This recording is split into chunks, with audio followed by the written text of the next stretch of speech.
You're listening to the Pace Radio Network here at paceradio.net. The views expressed by the individuals during this broadcast are their own opinions, and they may not be the same as those of their group or other organizations they may be involved with. All medical advice during our broadcast is not a medical opinion and should be checked with your medical physician.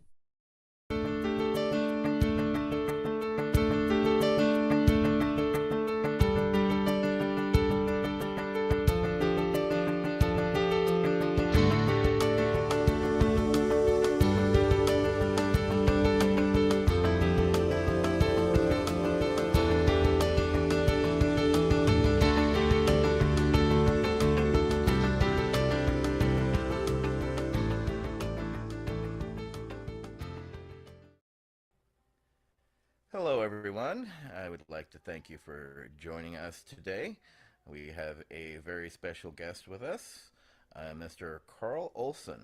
And for those who are not aware of who Mr. Olson is, we are going to spend our time educating you about his works and deeds, because he is someone that many of us have come to follow due to the methods and methodologies he has been working towards over the decades in the wonderful state of Iowa. So we are very honored today to be joined by Mr. Olson in Iowa, an Iowan legend, an American legend as far as we're concerned, as we basically want to just discuss a lot of the history that Carl has been around. We want to expose veterans and other activists to those of us who we look up to, those that we have worked alongside or we have watched from afar. I was very honored back in '94 to travel through with the Cannabis Action Network to the state of Iowa to meet Carl in person and be interviewed at a local high school there, which was quite eye-opening and fascinating to see how well educated the youth in Iowa were on hemp and cannabis, as well as to see the hard work and dedication that Carl was continuing to bring to fruition there. So without further ado, Carl, thank you for joining us today. Very simple question. How did you originally come to cannabis? I believe that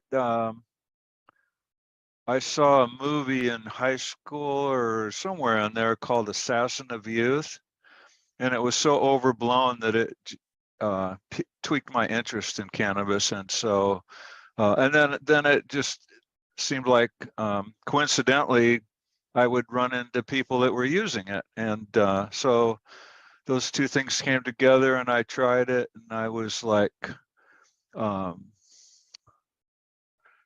I was just thinking that the way they brainwash people to hate certain minority groups just flashed into my head, and it just made me extremely depressed or whatever. Just, I mean, the psychological impact that it had on me was just mind-blowing. I just thought the government knew that they were intentionally lying about this. Now, I don't know if that's true or not, but that's how I felt about it at the time. Like, this wasn't an accident, that it was very intentional and very evil. So that's how I originally came to cannabis. And then after a while, I started thinking I was having like a religious experience. And so I started looking for other people that were looking at it that way. And so I found them. and I ended up joining a group called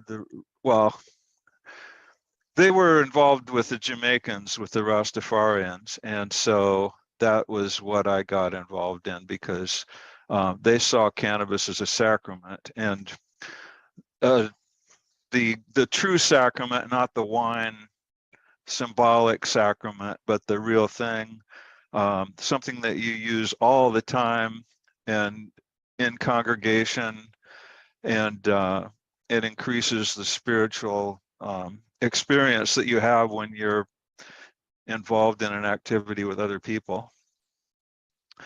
So that's that's how that happened. And then we got arrested over and over again. And, our cases were widely publicized. We were on 60 Minutes in 1979 in a segment called Holy Smoke by Dan Rather. And my case, and then I filed with an application with the DEA for a religious exemption, like the exemption for peyote. And that case went to the U.S. Supreme Court in 1990. And if you read any case about sacramental use of controlled substances, you'll see my case cited as a leading authority by why you have to be put down. That's an interesting way of putting it, but yes, Yeah. for sure. But what you're talking about is you're talking about your original 20-ton bust, or well, I guess the first one you were able to get through, but the second one, I guess, was the one. Well, my first state arrest was 120 pounds, and then my federal arrest was 20 tons. The 120 pounds, I was found, in a car with 120 pounds of marijuana. The 20-ton bust was a couple dozen people on a remote island in Maine, Deer Isle in Maine, near Bangor. Wow. And so, yeah. No, Hey, Carl. Yeah. Tom Riley. Yeah. How you doing, Al? Tom Riley. I'm doing great, man. Tom Tell Riley. these guys. You knew Tom? Did you, or you just know about him? No, I went to high school with him.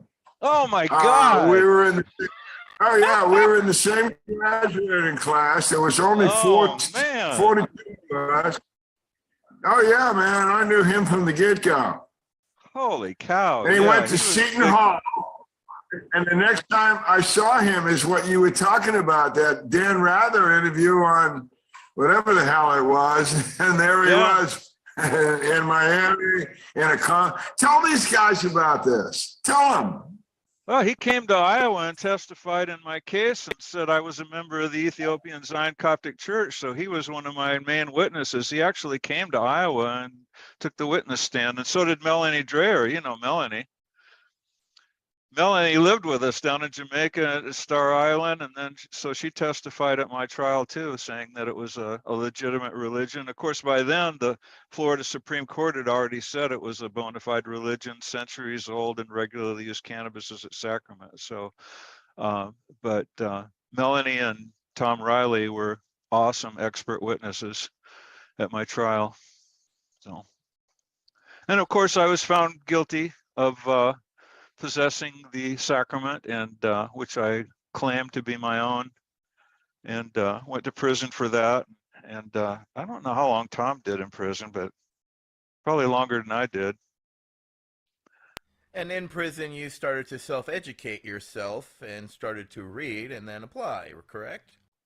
No, I did that at Star Island in 1979 or something like that. I moved to Star Island in Miami, and I went to prison in 1984. So between 79 and 84, the church headquarters there, we lived in a commune. They bought me law books, and I started reading the Bureau of National Affairs weekly law reports, and got a subscription to the Southern Reporters, the Northwest or the Southern Reporter West publication, and U.S. Code annotated, Florida statutes annotated, and just started reading every kind of thing I could get my hands on, legal stuff. So I did that for 5 years, and the guy that ran the Dade County Law Library noticed my interest and started helping me with learn how to do legal research. So by the time I got to prison, I was already pretty well legally educated and already had a case pending with the DEA. And then while I was in prison, I got locked up with my co-defendants, which was just amazing. And we got along well with the prison's guards, and so they made me the head of the law library. So I ran the law library while I was in prison. Then when I got out, I got a paralegal degree and started working for the state government in the Department of Transportation. I did that for 13 years. And that's probably what I was doing when you met me. That would have been about the time the Cannabis Action Network was trekking through Iowa. And I met Jack Harrer and Chris Conrad. They were doing the hemp tour, and they came to Iowa. And then I became the state coordinator for Normal from 2002 to 2012.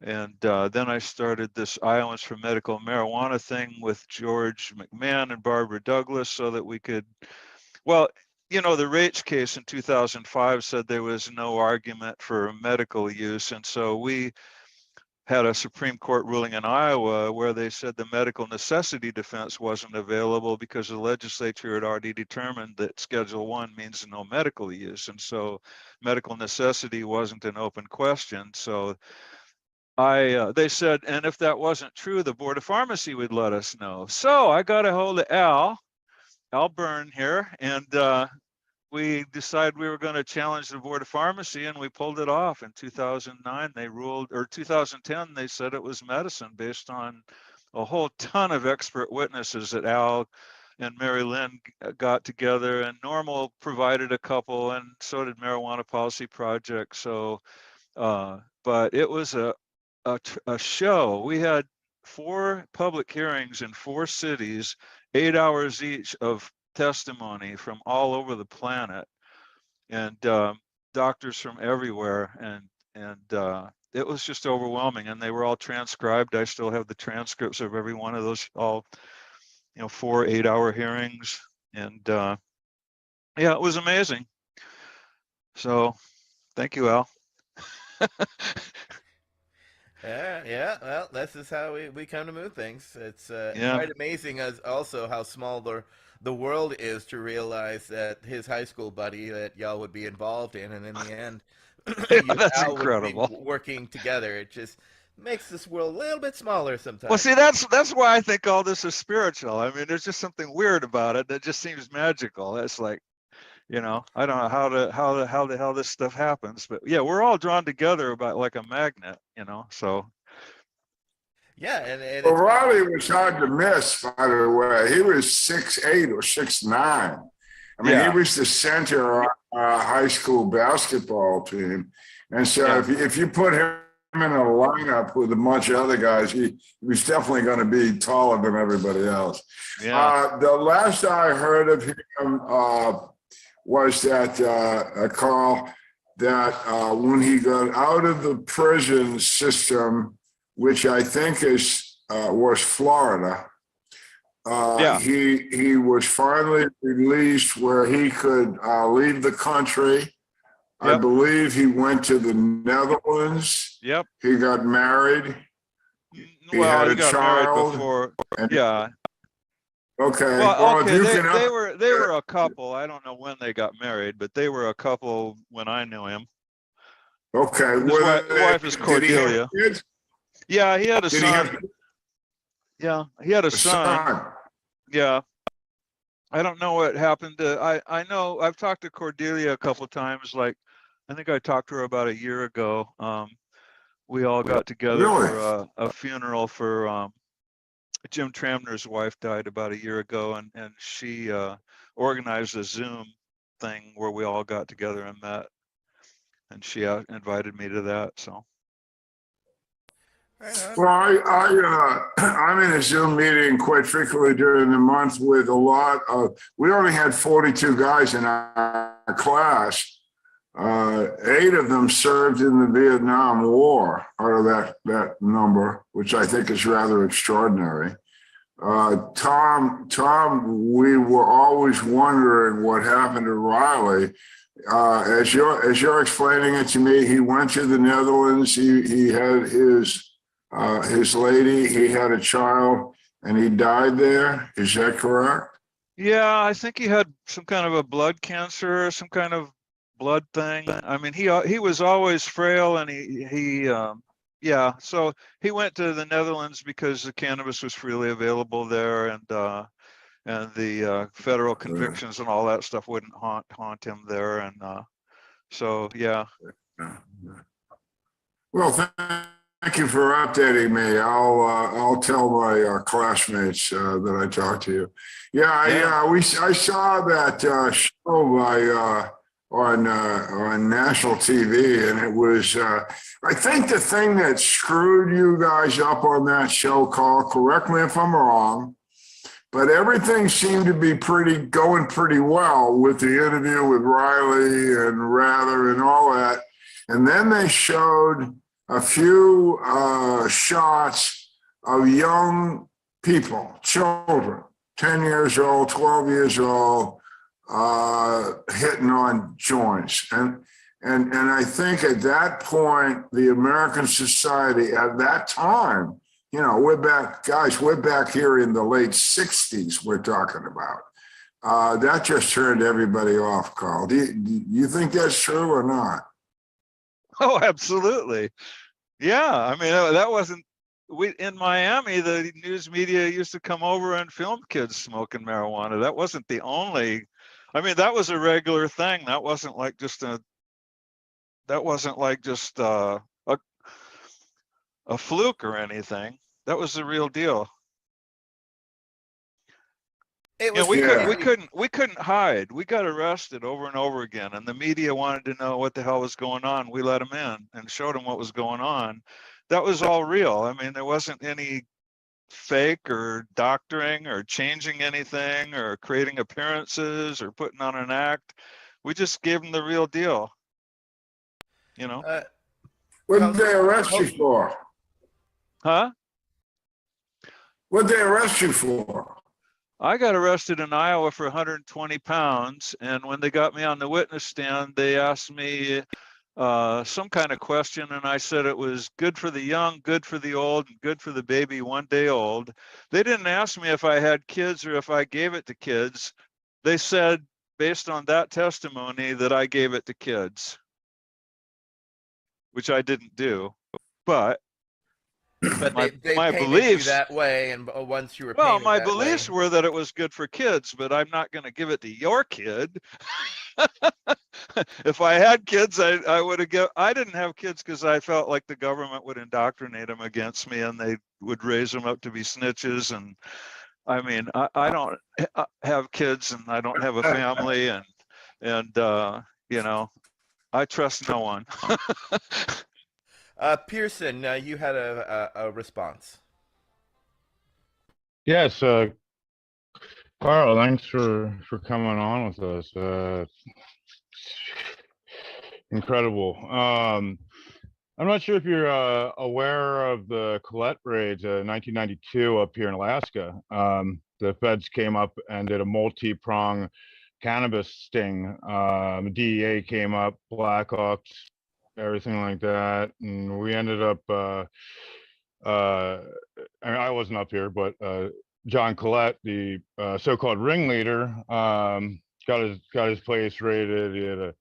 He had to grow underneath a rose garden that was I guess kind of like a Connex box. But he got charged federally, and then the state after he actually fled and got brought back here, the Supreme Court in Alaska found that it was a breach of our Ninth Amendment right to privacy, and he is actually a licensed cannabis cultivator to this day.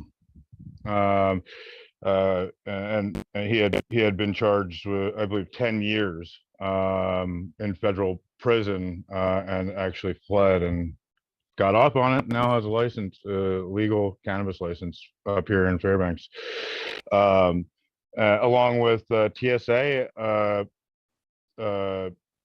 allowing for going outside their means and working on things that aren't as dangerous as bombs and stuff, just to hold up otherwise nonviolent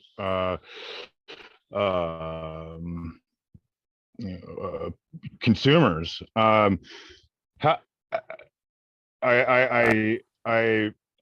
just want to say thank you for your courage of bringing this plan into the communities and helping. Yeah, my reaction when I started using it was that the world was at war and violent. that cannabis made people peaceful. And so I thought by distributing as much as I could, that I would be bringing out a change in the way people think, and that they would become more peaceful and friendly. And so that was my thinking about it, was to spread cannabis far and wide. Now, I didn't live in Alaska, so Alaska was famous for Raven versus State, you know. So Alaska's always been progressive, if you want to call it, on this issue. Yeah, Absolutely. You were a red state, and I haven't met a Republican up here that would go against it. Oh, never mind. That was misleading. Yes, I have. Republican. But it is elected different, officials. though. Yeah. Absolutely. I mean, your what was the name of your? Didn't you have a senator that just died or something, Young or Don something? Young. Or Don Young. Don Yeah. Young. He's the longest federal House representatives. He was a senior or the dean of the House, and he had been in for decades, and he has always been with veterans and cannabis, and he had a bill going that we were really following, where you wouldn't lose your Second Amendment rights because you are a consumer of cannabis, and unfortunately he passed away recently. And I always enjoyed speaking with him loudly in town halls. He was a good guy. Yeah. Cool. Well, Hey, Carl. Raven, interesting you bring that up. I was on the board of Normal, and the lawyers for that cause came to DC, and we had some money then, believe it or not. We ended up $50,000 for that particular case in Alaska. But I always thought, and I don't know if this ever influenced your thought, but I thought that when Alaska legalized the use of cannabis, even publicly, you could go into a bar up there and light up a joint. Nobody gave a shit. And that went on for like 20 years. I might be off a few. And then nothing happened. Nothing bad happened in 20 years. You know, it wasn't like axe murders increased by 100% or something. The only thing that changed that huh? I said it wasn't the assassin of youth. Exactly. Yeah. But anyway, did any of that Alaskan law? Did any of that Alaskan law influence how you approach law in Iowa? Oh, only as far as a encouragement, or I mean, it just a bright spot, and not particularly. No. I mean, it just created that, like, you know, okay, this can happen. You know, I mean, like, don't give up. There's hope. You know, that was how I looked at it. I didn't really. Yeah, Alaska was always that kind of a lighthouse off in the distance with a bright light kind of circling every once in a while. You're like, oh yeah, it happened over there. It's a possibility. Yeah. Must have been the vodka or something. I don't know. Yeah, except in the winter. Yeah. Where that's the only time you can see the lighthouse. Right, Yeah. exactly. Mhm. All right, our next question is going to be from Tony Landry, Councilmember Landry. Oh, thank you, ATN. Thank you, Carl, for being here. I think we chatted a little bit. You like growing hot peppers and stuff? That's me. Yeah. Yeah, we chatted before on Facebook. Yeah. I'm talking to you from deep South Louisiana in Cajun country, Lafayette, Louisiana, and we eat a lot of hot peppers down here. So Yeah. connection there. Okay, I have a question for you. I don't know anything about Rastafarianism, and this question says, I'm going to learn something here. Okay. It says, could you please explain the connection between Rastafarianism and cannabis beliefs?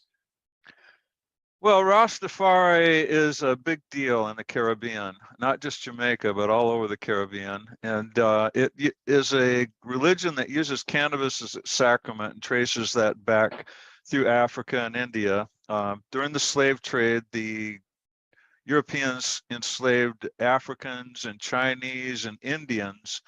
And so the name ganja comes from India, and the religion comes from Africa. Rastafari is Prince of Peace, or it's a biblical term, but it's an African term, but it means the same thing. It comes from Christianity that split off from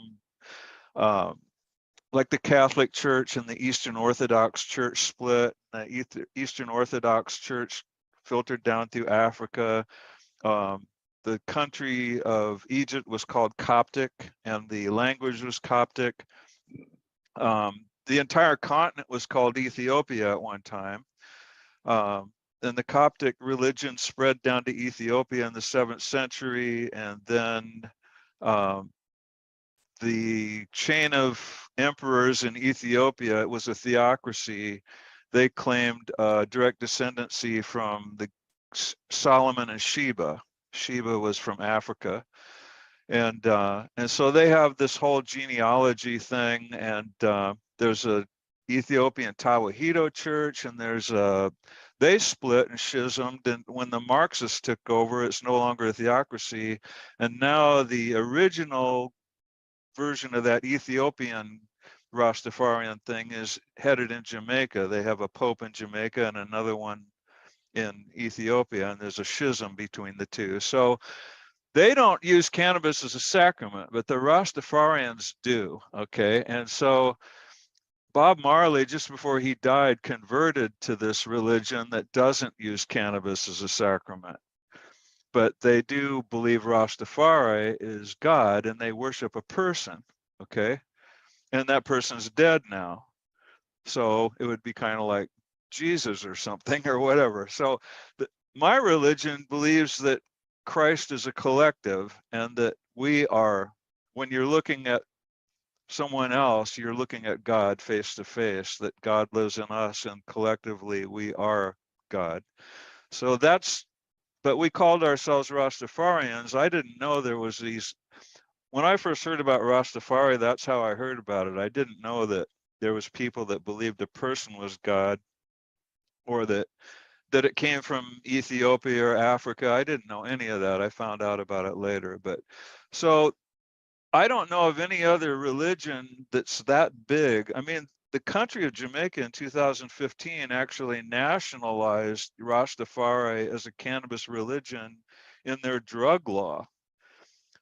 So there's nothing like it on the planet. And if you go down and meet with those people, you will feel comfortable, like you're with your own. And so that's what happened to me. I enjoyed being around those people because they weren't crazy brainwashed about marijuana, and they believed that all kinds of other herbs had healing properties, and they avoided processed foods and chemicals. And so it wasn't just the marijuana. It was like, marijuana is a natural plant. You need good, clean soil, good, clean air, good, clean water.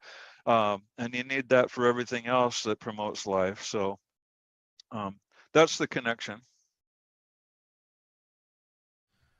Thank you for that, Carl. Thank you, Carl. Yeah. No, that was absolutely wonderful. Our next question will go to Council Member Wade Laughter. Yeah, Carl, really deep respect for you and some of the choices you've made in your life.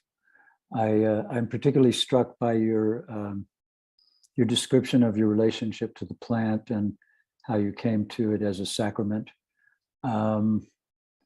And I just want to note, with respect for your previous work with the Coptic Church and establishing the right to use cannabis as a religious sacrament, you personally have given up your own personal religious use of cannabis due to a belief in changing the laws. Can you kind of build a bridge between that activist who saw it as a sacrament and now has had to make a choice to pass on sure. use for yourself? Thank you, Absolutely, Carl. yeah. This is a fascinating conversation, by the way. Thank you. Yeah, that's a critical thing to my whole everything I do. Yeah. So in all of my cases, I argued that my religious use of cannabis, and not just me, all these other people like Tom Riley and all the other people that were involved in the church.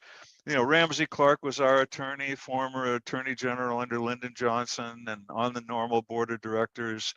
And we made the argument that we were protected by the First Amendment, and the argument was no harm, no foul. Okay, where are the bodies? You know, sure, the children on TV smoking cannabis, where are they now? They're productive citizens working. They're just regular people. Nothing happened to them. So our argument was no harm, no foul.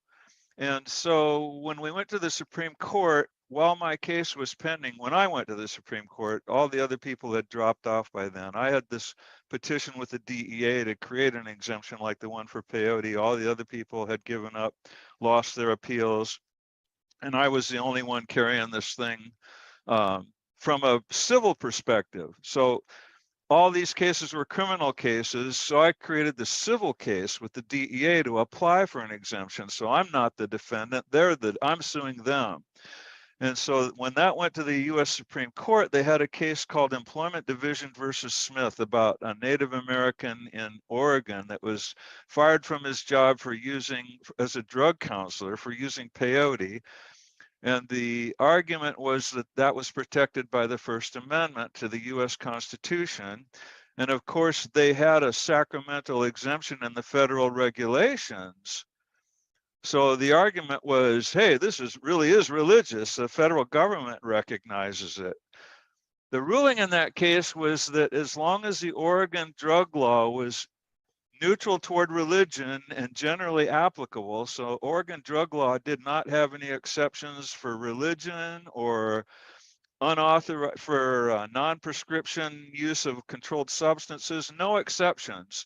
The Supreme Court said in that case, they were not going to bludgeon the state of Oregon with the First Amendment, and they weren't going to apply the First Amendment.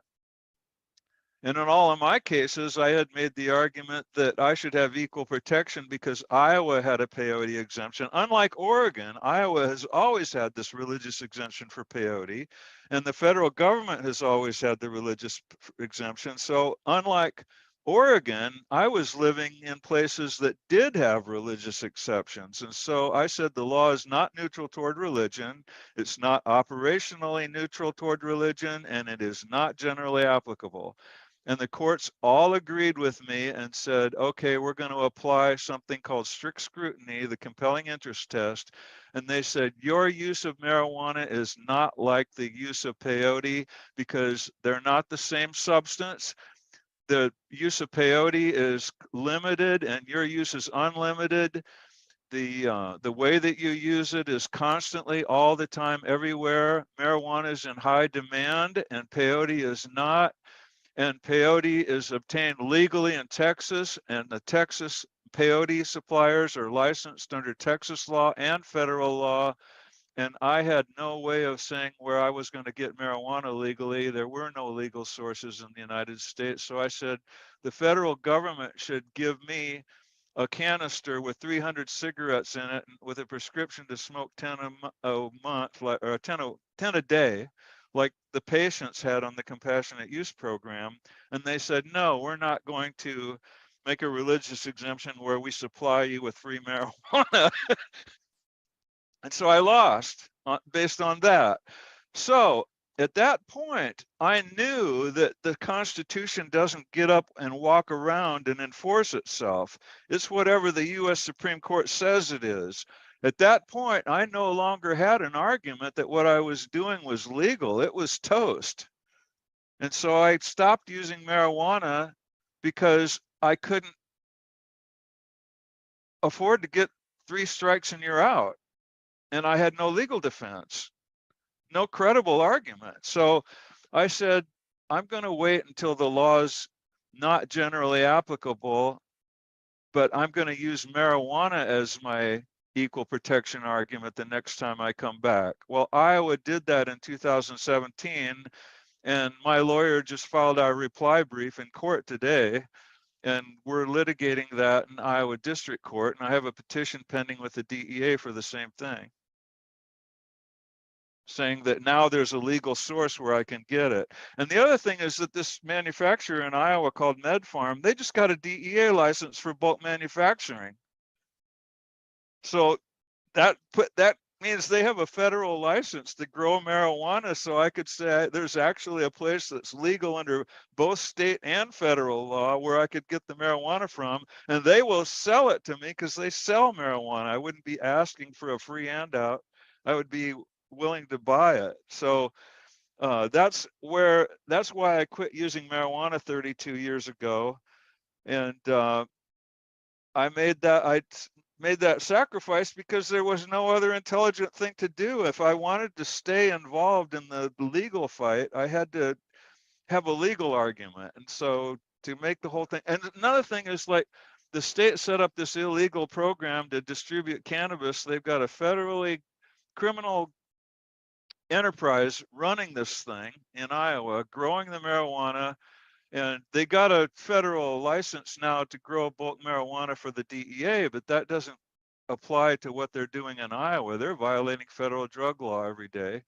So I was able to use that and go to the board that regulates the program and say, well, I had declarations from Iowa legislators saying that we just violated federal law. We're violating federal law in the newspaper, on the TV. And I gave that to the board and said, are we? And they looked at me like, you're not supposed to ask that question. Of course we are. And so I said, if there was something we could do to fix that, should we? And they said, yeah. And I said, well, hey, there's an exemption we could get. Peyote's got one. There's no way the government could say we don't qualify. We got this well-controlled program here with no diversion, no adverse health impact. We should qualify for an exemption. That's safer than the peyote exemption, for God's sake. And they said, okay, let's do that. So then they backed out of it. They wanted the legislature to enact that into a law. And so the legislature said, we're going to apply for federal funding guarantees.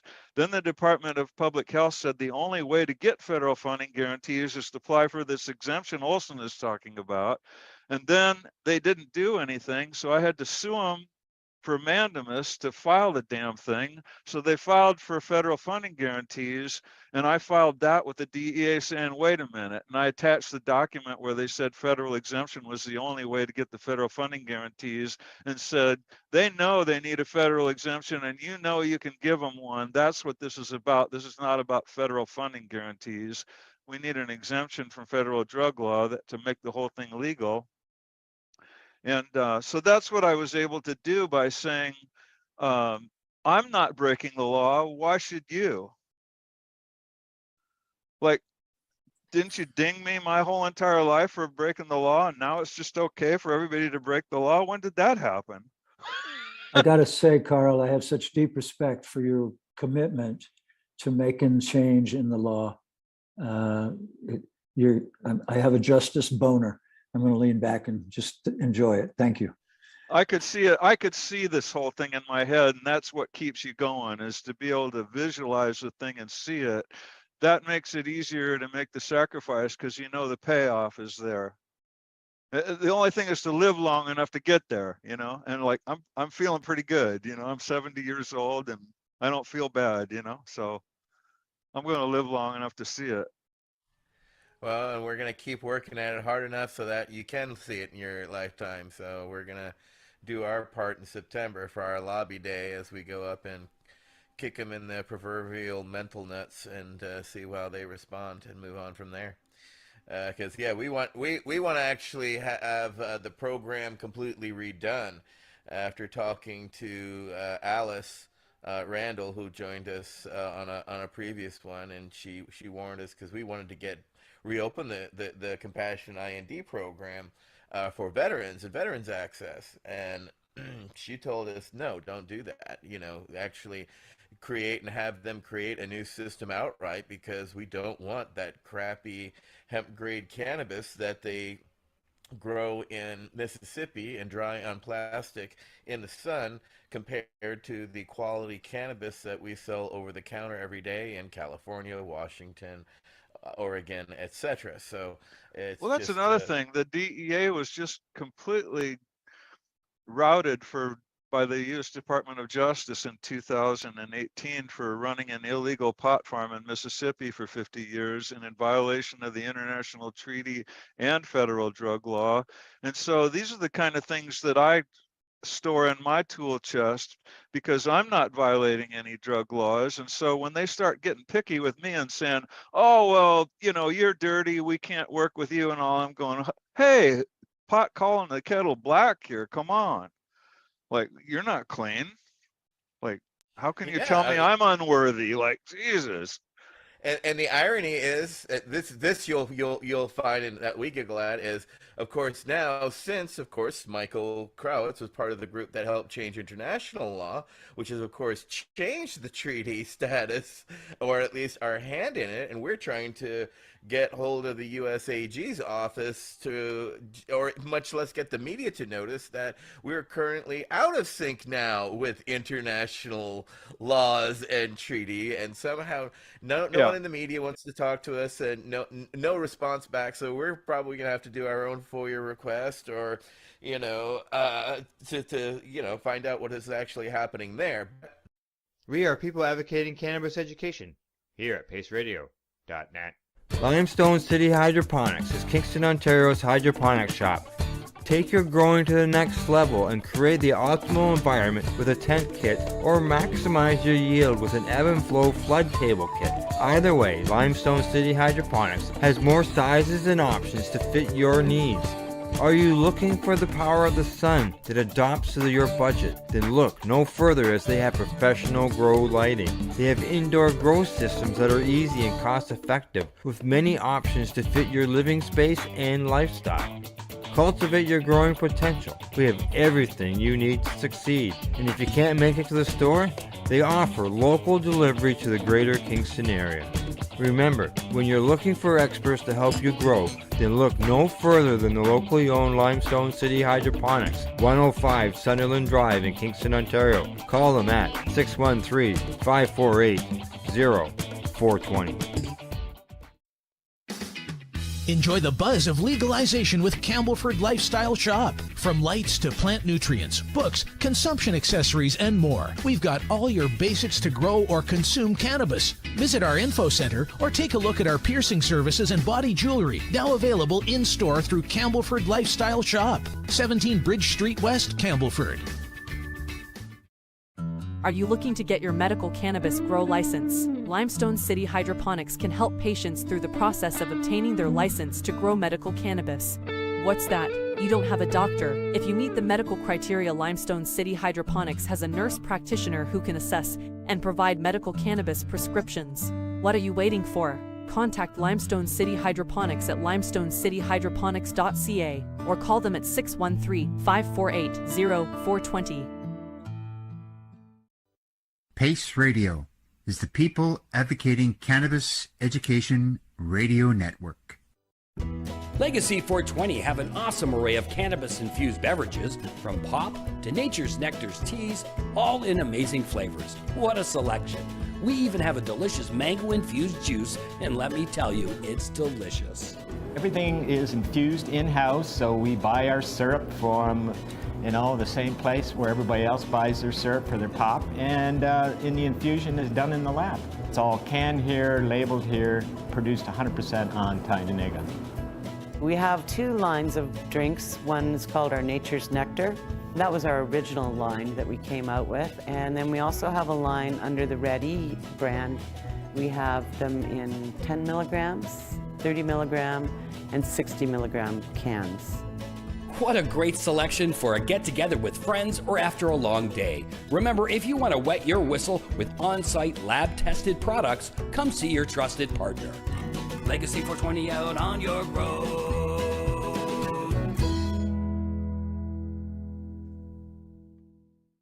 You're listening to the Pace Radio Network here at paceradio.net.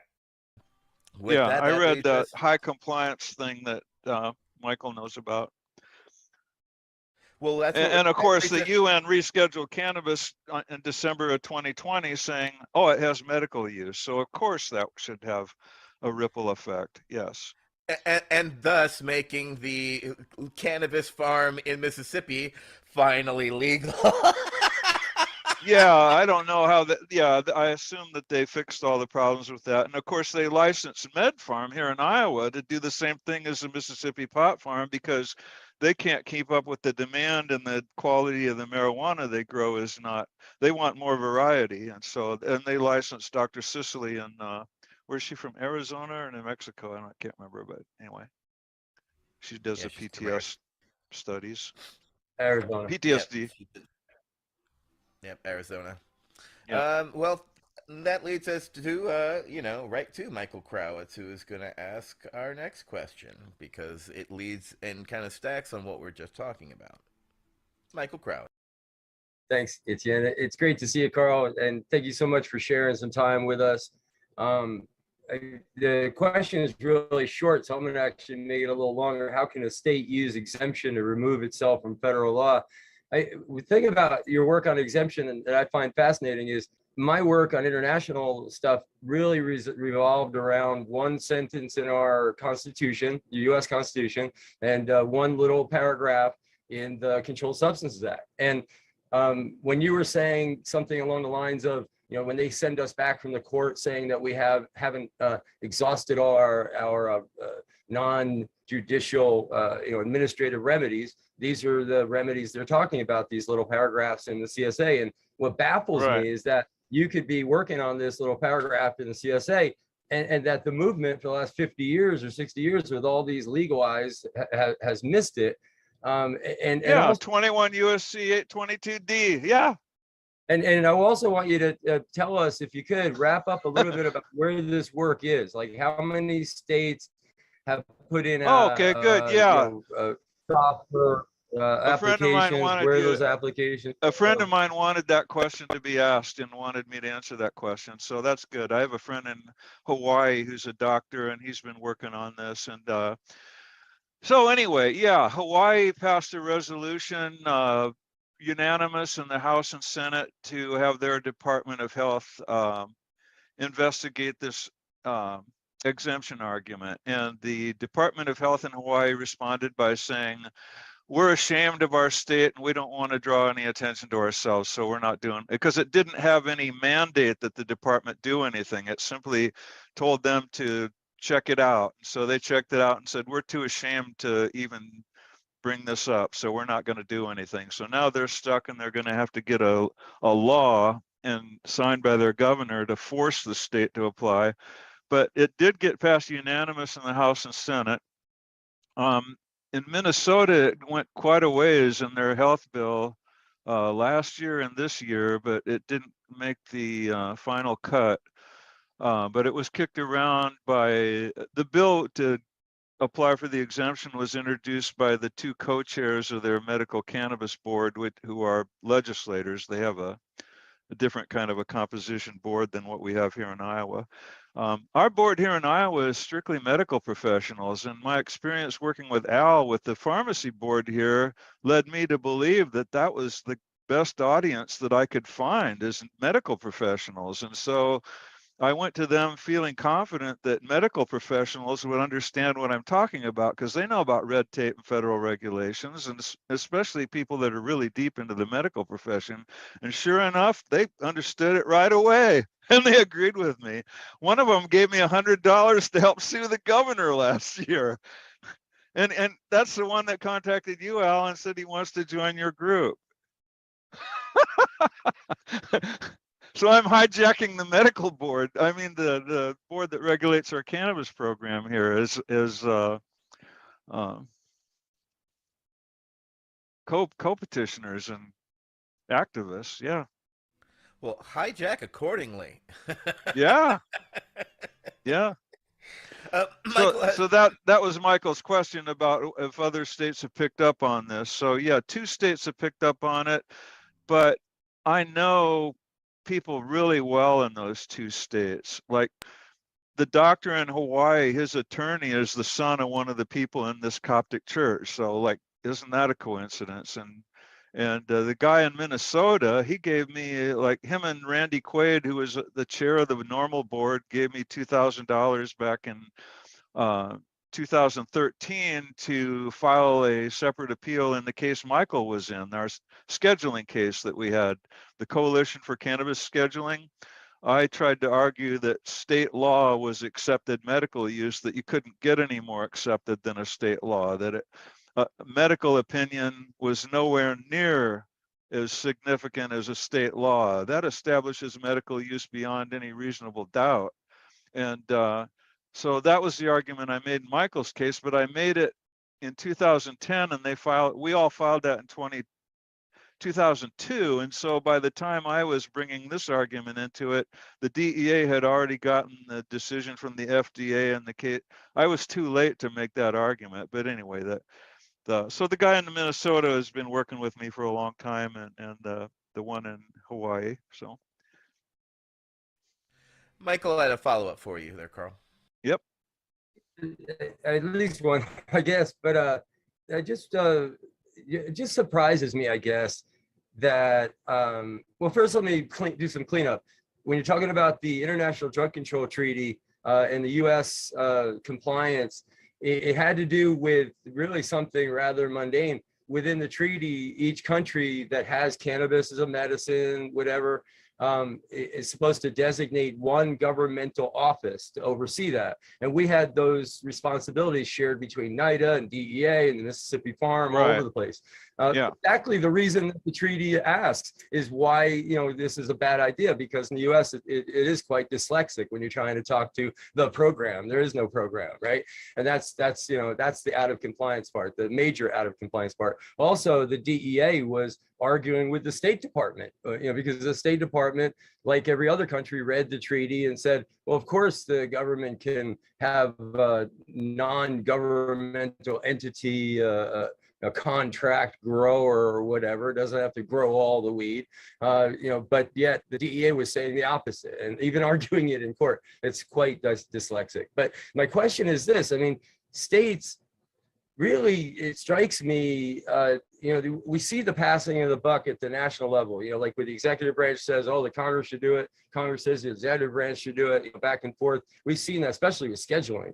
But I guess it's a little more hidden, but I see it in your work and at the state level at this passing of the buck, because here the states are essentially hoping that the feds do something, when in reality they still may have medical marijuana in their state, but they may have cannabis in Schedule 1, or they may have medical marijuana in their state. Oh yeah, but they haven't, it's an alternative.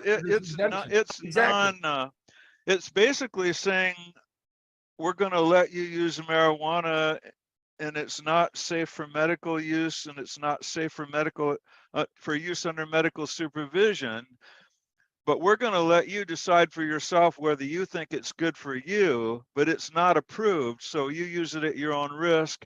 There's no guarantee that it will work.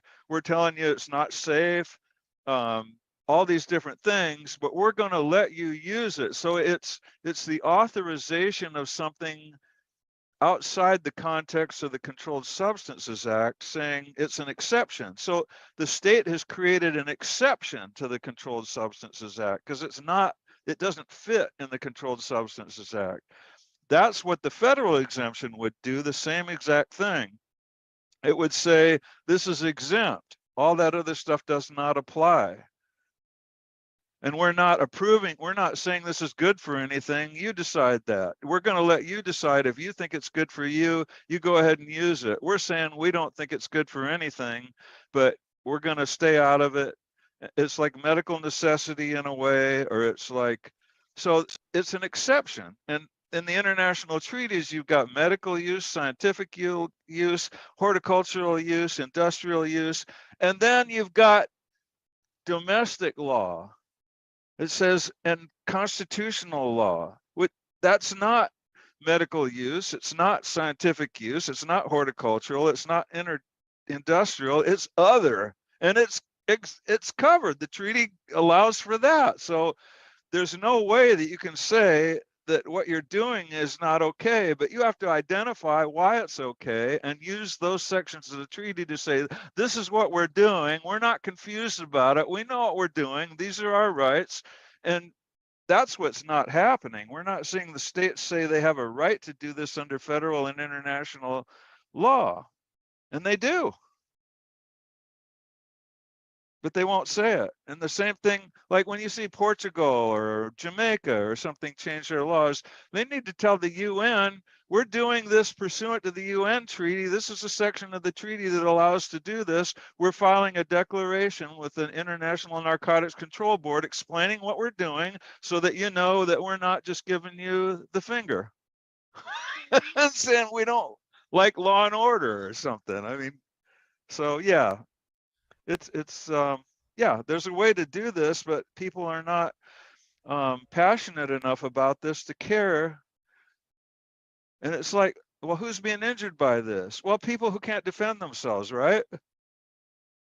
I mean, you know, was a person that's on this program's got a debilitating medical condition, what are they going to do? Sue the DEA? Like, where do they get the wherewithal to do that? So I have the wherewithal to do that, and I'm doing that. And I'm doing it out in the open and in full cooperation with our Department of Public Health. And they know why I'm doing it, because I can, and I'm healthy. So I can stay focused. Well, you keep doing what you're doing, because that voodoo that you do is working. Wade has a follow-up as well.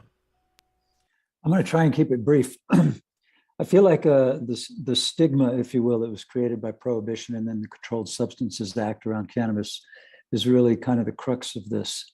And I want to see the laws change. I mean, one of our tagline, the Veterans Action Council, is access for all.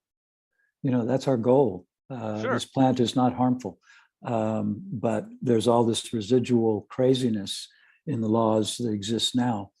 And I guess as someone who uses cannabis every day myself and have for many years, and I'm of similar age to yourself, Carl, I can't get my head around not using for 30 years. Deep respect for your willingness to do it, because it gives you that platform to stand on, that it's part of your religious sacrament, but you're passing on it because you don't want to go back to prison and you want to be able to say, I'm not committing a crime, you guys are. At what point do you think you might finally be able to smoke a joint again, man? What's that going to look like for you, Carl? Well, first of all, let me just go back to the example with the Department of Health in Hawaii saying we're ashamed of this and we're not going to stand up for it and defend it. So that's the stigma part of it, okay? In Iowa, I've shown our Department of Health that there's a way to go forward, and they're owning it. I mean, reluctantly, but they are owning it. I have a written declaration from them saying Carl Olson is right. The only way to settle this is to get a federal exemption. So basically, I've dragged them kicking and screaming to saying, we're not ashamed. We know what we're doing. We're proud of it, and it's the right thing to do. So that's the stigma part of it. As far as smoking cannabis, the Department of Health just filed their brief on July 8th opposing my application for a religious registration in the program, saying that it's not my religious practice to use cannabis extract, that my religion requires smoking cannabis. And so I'm saying, well, yeah, but my religion doesn't require abstinence either, and you're telling me I can't use anything. So cannabis extract would be better than nothing. So, stop the bullshit. But then I'm saying, well, like last year we lifted the THC cap on it. So the program is not what it was 2 years ago. It keeps getting more and more inclusive, and there was a bill introduced just this year by 3 Republicans to add 3 ounces of combustible raw cannabis to our program, and Minnesota just did that.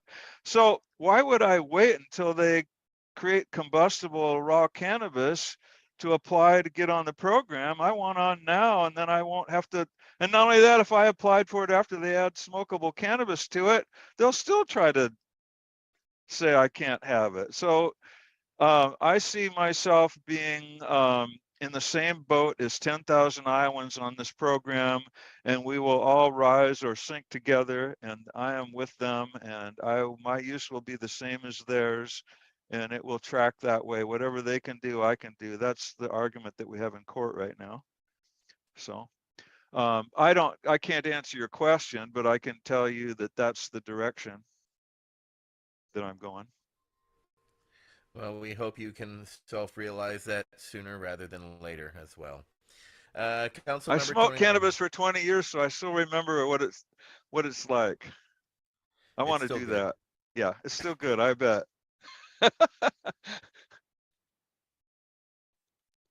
Councilmember Lane. Yeah, I was just going to comment earlier. Carl was on how the state, like Louisiana, we have the state, the ag department was running the cannabis program, but the state acknowledged cannabis as medicinal. They have 2 state universities, LSU and Southern University, using contractors to grow cannabis. And yet this year we passed a law to have the Department of Health regulate the cannabis program. But yet the Department of Health is in control of our Controlled Substance Act in Louisiana, and they have cannabis listed as Schedule 1. So there's a conflict there. If you're going to regulate the health program, cannabis program, and go out there and check, testing and all this other stuff, then you've got to acknowledge that the cannabis is medicinal, it has some medicinal value. Well, it could have medicinal value in the same way that a proper diet would have, but it wouldn't be prescription. And all the schedules are prescriptions. All 1, 2, 3, 4, 5 is all prescription. So I don't want cannabis to be rescheduled. I want it to be descheduled.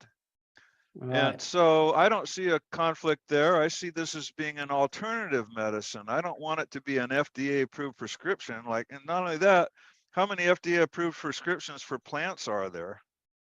It doesn't exist. It'll never happen. So I think this is a medicine that you can grow in your garden, and there's no place for it in the Controlled Substances Act. But an exemption would take care of that right away. It would not be permanent. Exemptions can be revoked, so it wouldn't be permanent. It would be a step toward everybody realizing that we need to come up with a permanent solution to this, which is descheduling and coming up with, safety regulations like we regulate food or something. It's not prescription, but it can't have contaminants in it. It has to be standards that it has to be acceptably grown and packaged and that kind of regulations. Right. Yeah. Just minimal, unless you're growing your own. Safety regulations on, consumer safety. Yeah. That's the bare minimum. That's all we need. I think there's a space, a parallel marketplace for like farmers markets. We have people selling vegetables at farmers markets. We're not out there testing them for pesticide or anything every morning when right. We should be able to have. It would be like that. Yeah, it would be regulated, but not to death. Homegrown would not be regulated, and it would be when you get into the commercial aspect of it. And in my church, we weren't into the commercial aspect of it. It was like we all used it, and we had to have a ton of it around, and you would share it, and so it wasn't like we were selling it to each other. So. Yeah, and the farmers market model would be if you had some, like the head of the farmers market, you go by and show them what you have. You can only bring in a certain amount, and once you sell that there, that's it. It's not like somebody could go in and with a truckload of it. It'd just be a mainly. But anyway, your Department of Public Health can keep marijuana in Schedule 1 and give an exemption, which is an interim solution to lead to taking it completely out of the schedules. It can be in the schedules as long as an exemption exists for it. That makes the schedules don't apply to that. Yeah. So, and then if you get enough of that, eventually the Schedule 1 will be like, well, it's not doing anything. Why do we leave it in Schedule 1? We're not even applying Schedule 1 to it anymore. So the exemption would lead to the eventual repeal of that nonsense. And that's how you could tolerate leaving marijuana in Schedule 1. As long as you have an exemption, that nullifies the effect of Schedule 1. and that can just hold for the future and get fixed later. And of So course, that, all these bad things that are supposed to happen are not going to happen. So the evidence just keeps piling up that it's not dangerous and it's not harmful. so the exemption would come from the federal government to the state, the health department, or the health Yeah, department? because when the state sets up a program, like you said, that seems so inconsistent with the scheduling, what they've done is created an exemption at the state level, but they haven't used their Applied it. thinking cap and thought, well, hey, maybe we need a federal exemption, and maybe the international treaty has an exemption in there. They're not putting all the pieces together. There's nothing. I mean, this is not just a local matter, it's an international thing. So, but the international controls all have these escape valves in them. And so when the state creates an exemption, they've already started that escape valve process. So for them not to look for the federal exemption or the international exemption is batshit crazy. So that's the problem. And of course, in Hawaii, they didn't hear about this exemption argument until they were 20 years into their program, right? Because they did this in 2000, the year 2000. I was in at the ground level in Iowa. I had this argument prepared before we even enacted our medical marijuana law. So I carefully grafted it into the conversation the whole entire time from the get-go. I didn't come in 20 years after the mess was created and everybody was in their, positions and locked in stone where they can't change their way of thinking. I was able to manipulate this while they were still thinking and hadn't solidified their thinking on it yet. So I was able to get in there and help them see this the way I see it, and I've been very successful at that. And of course they're reluctant because Iowa is looking around going, well, no other states are doing this, why should we do it? And I'm going, well, because I live here.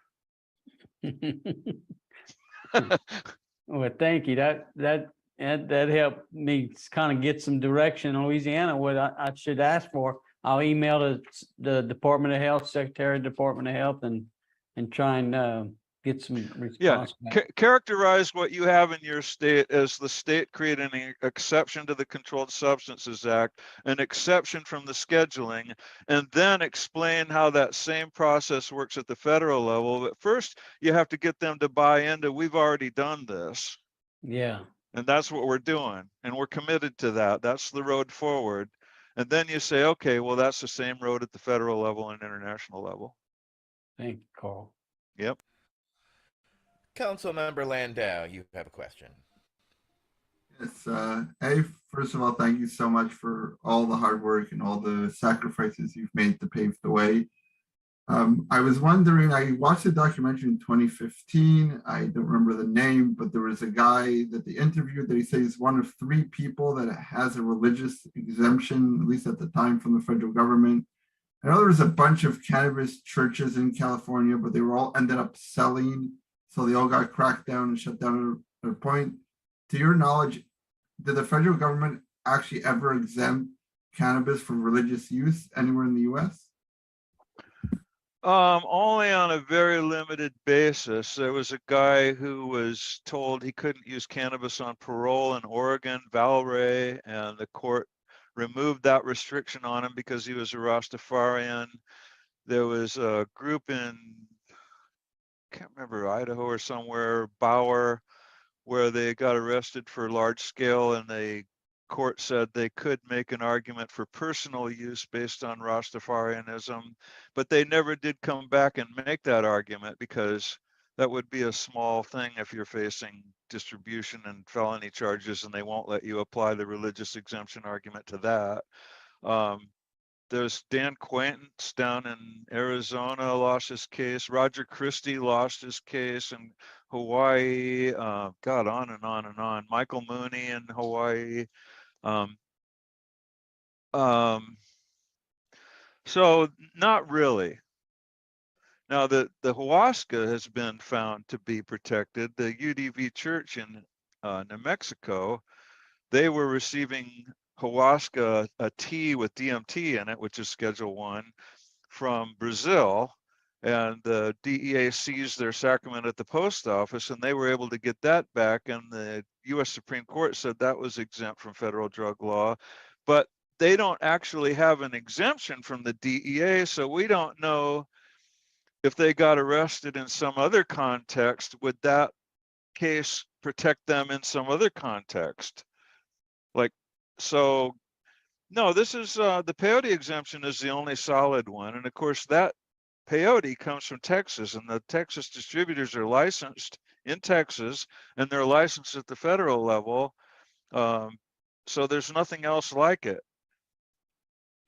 These new licenses for bulk manufacturer for people like MedFarm, which is the grower here in Iowa, start to bring that more into the realm of possibility for marijuana, where you could make a complete argument end to end. This is where I'm going to get the marijuana from, and this is how I'm going to use it. And you don't leave all these open things where the government can't figure out what you're doing, you know? I mean, if you want the government to give you a license, you have to tell them what you're doing, you know? And I know if I don't do that, I'll end up in prison again. So I don't have a whole lot of choice here. Yeah. Right on. Council members, do y'all have any follow-up questions? We've kind of gone through our orchestrated ones. Just wondering before we kind of wrap up if anybody had any follow-ups. Dun, dun, dun, dun, dun. All right. Carl, is there anything that you would like to say or promote, or any type of legislation that you're working on or toward that you would like to speak on? Oh, I didn't mention this, but I filed a petition with the DEA for an exemption for our state program in January of well, we started over-the-counter sales in December of 2018. And I wanted to file a petition to exempt that activity in November of 2018, but my attorney dragged his feet and didn't get it filed until January of 2019. So then after I filed that petition with the DEA, I went and presented that to the board that regulates our program here in Iowa and showed it to them and asked them if this whole thing was an illegal enterprise under federal law. And they said it was. And I said, if there was a way to fix this, should we? And they said it was.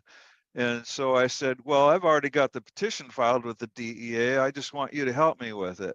Well, they don't quite work that way. So they decided they agreed with me, but they decided they needed to file their own, that they couldn't somehow get involved in my personal, a private citizen just doing this.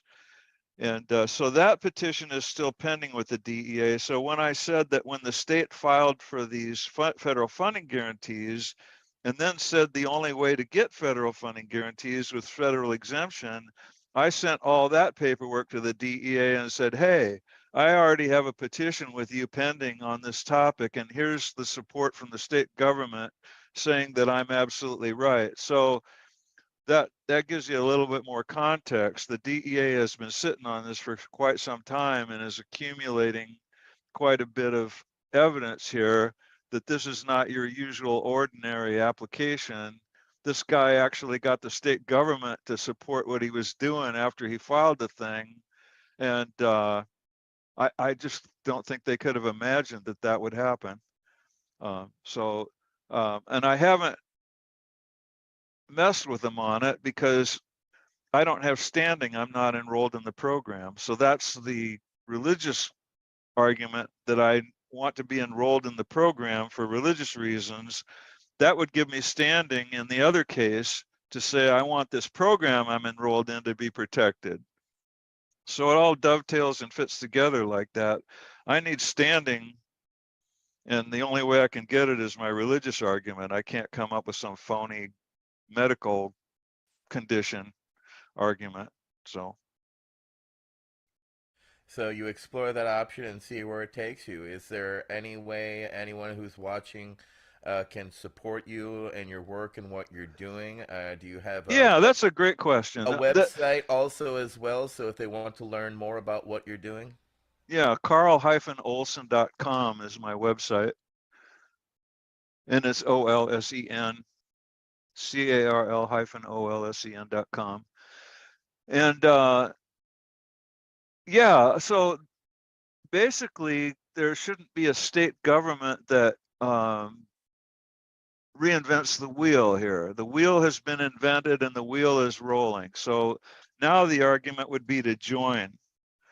So the state would say, well, this Olson guy and the state of Iowa are bringing up this issue and we're involved in it somehow. There's 47 states that have these programs that are inconsistent with federal drug law. So they would all have an interest in the outcome of this federal petition with the DEA. In other words, if Iowa got an exemption, these other 47 states, or well, 46, Iowa's one of the 47, whatever it is, it's unbelievable. It's like all but one or two states anyway. They all have the same exact situation. And so they should say, hey, I want to have a say in this.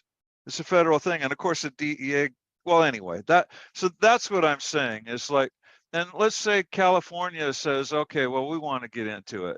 Well, California's got a much more expansive program than Iowa's got. Iowa doesn't even have raw cannabis. So if Iowa goes to the DEA and says, give us exemption like the one for peyote because we have zero diversion and zero adverse health impacts, we track our marijuana seed to sale, we know where every bit of it goes, we haven't had any diversion or any adverse health impacts in the 2 years or how many years, 4 years the program has been in operation. How is California going to make that argument? It's not the same. They would have to argue based on the facts in California. But what if a state looked at Iowa and said, well, we can set up a program like that?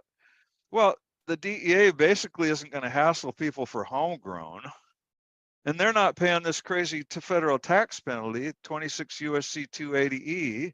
So the cost of the business expenses that can't be deducted from the large cannabis facilities and is passed on to the consumer, the homegrown makes it much cheaper. So the state could say, we're going to set up a highly regulated extract program and we want a DEA exemption for that. We won't worry about the homegrown. We don't need an exemption for that. Or they could say, we want that exempt too and fight that fight. Iowa can't help with that because we don't have that. But there's no reason the state couldn't argue for the whole enchilada. I mean, nobody's even trying this. It's a shame. So anyway, that's how people could help. That way you don't have to reinvent the wheel. You can just say, hey, Iowa's already doing this. We need to support Iowa and don't let them hang because we're all hang together. So yeah. Well, needless to say, I can't thank you enough, Carl, for joining us tonight. I think George has a follow-up. Yeah, just kind of tying into what you just finished up with, Carl. Is there any state that you think that their current program would fit into an exemption? Is there that you're aware of? There must be, I don't know how many states had these low THC programs like Iowa had. We just took the THC cap off and set it to a gram limit instead of a percent, and that we had a 3% by volume, but no limit on how much product you could buy. So you could theoretically buy all the THC you wanted. It would just be diluted to 3%. So now we went to a 4.5 grams per 90 days, but they can sell 100% pure THC product now. So any state, there must be like a dozen states that have programs more restrictive than Iowa. And I would imagine that they don't have any diversion or any adverse health impacts. So they could immediately say, if Iowa gets one of these, we're a shoo-in. We would just get one automatically. It's the states that have programs that are more expansive than Iowa, like Minnesota, Illinois, Missouri, South Dakota. The states surrounding Iowa have much more like raw flower. So their argument would be a little bit more substantial. The DEA might say, we don't think your program is run as well as Iowa, but that would be subjective. I mean, who says it's not? The DEA or Does the state think their program is not well run? I mean, like, what the hell? So I don't know exactly, but yeah, there's some states that could just pick this up immediately. Now, assuming Iowa wins, you know, if we win something, I think several states could just immediately benefit from that. The ones with more restrictive programs. Well, thank you very much, Carl, and I'd like to thank all of our council members for joining us. Pearson had to jump off. Gage, Al, Nate, Wade, Mike, Tony, George, myself, Etienne.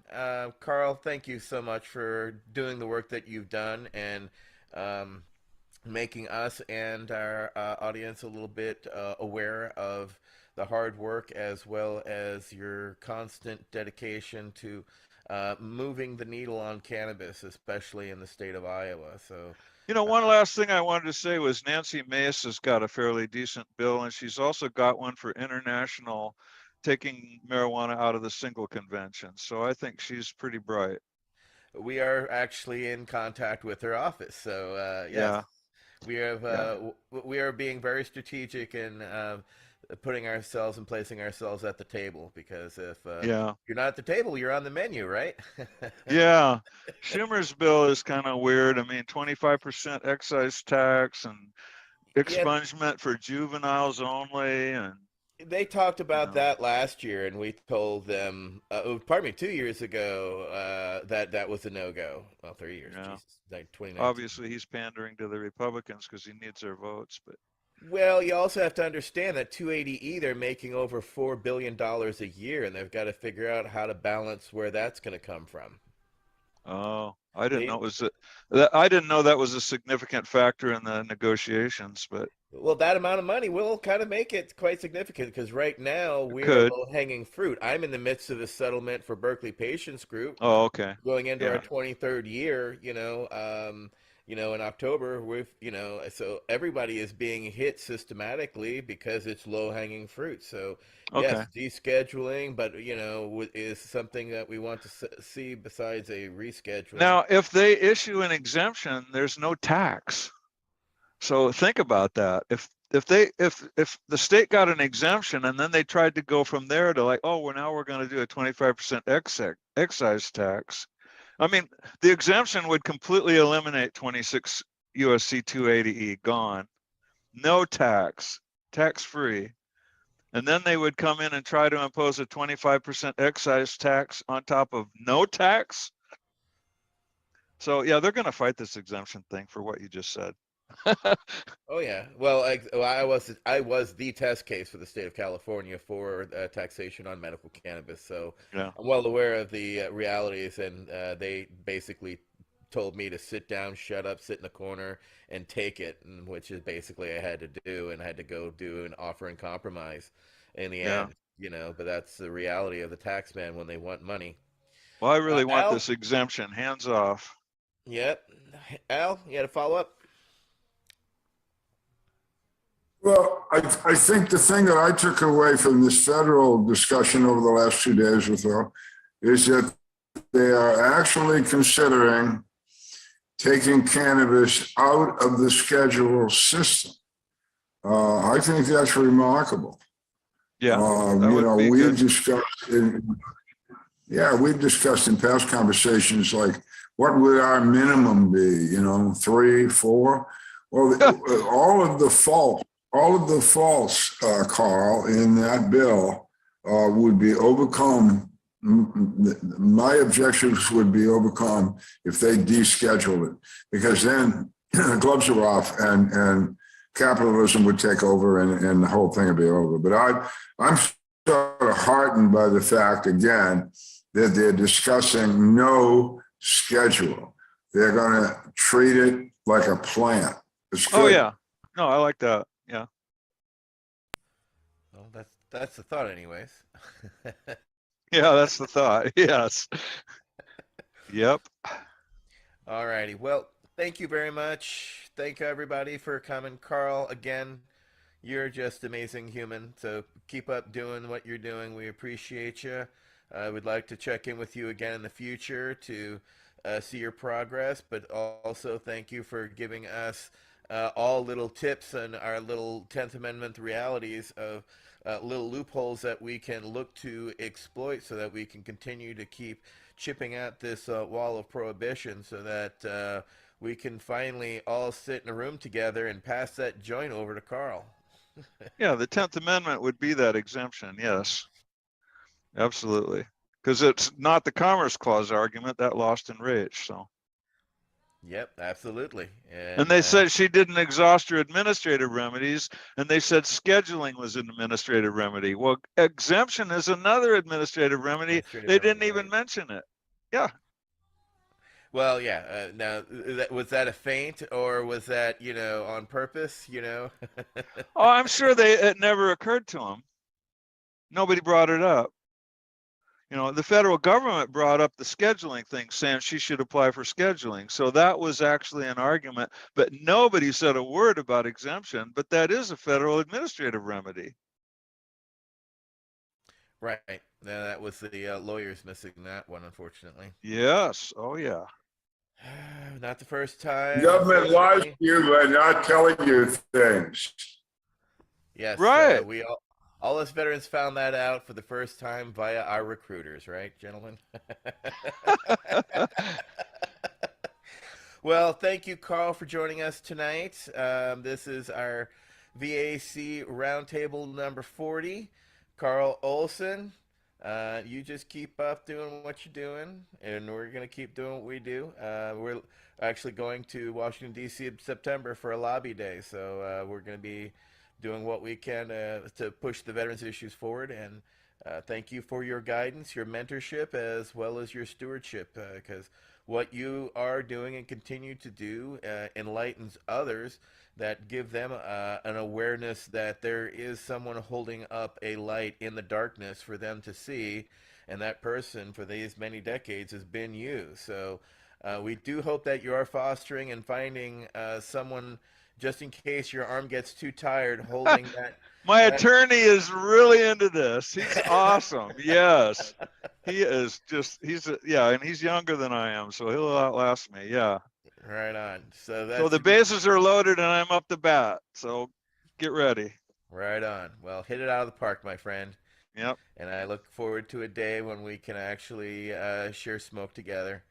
And I look forward to that day and that time. So thank you, everybody, for joining us for a VAC Roundtable number 40. Carl, thank you. Thank you, everybody.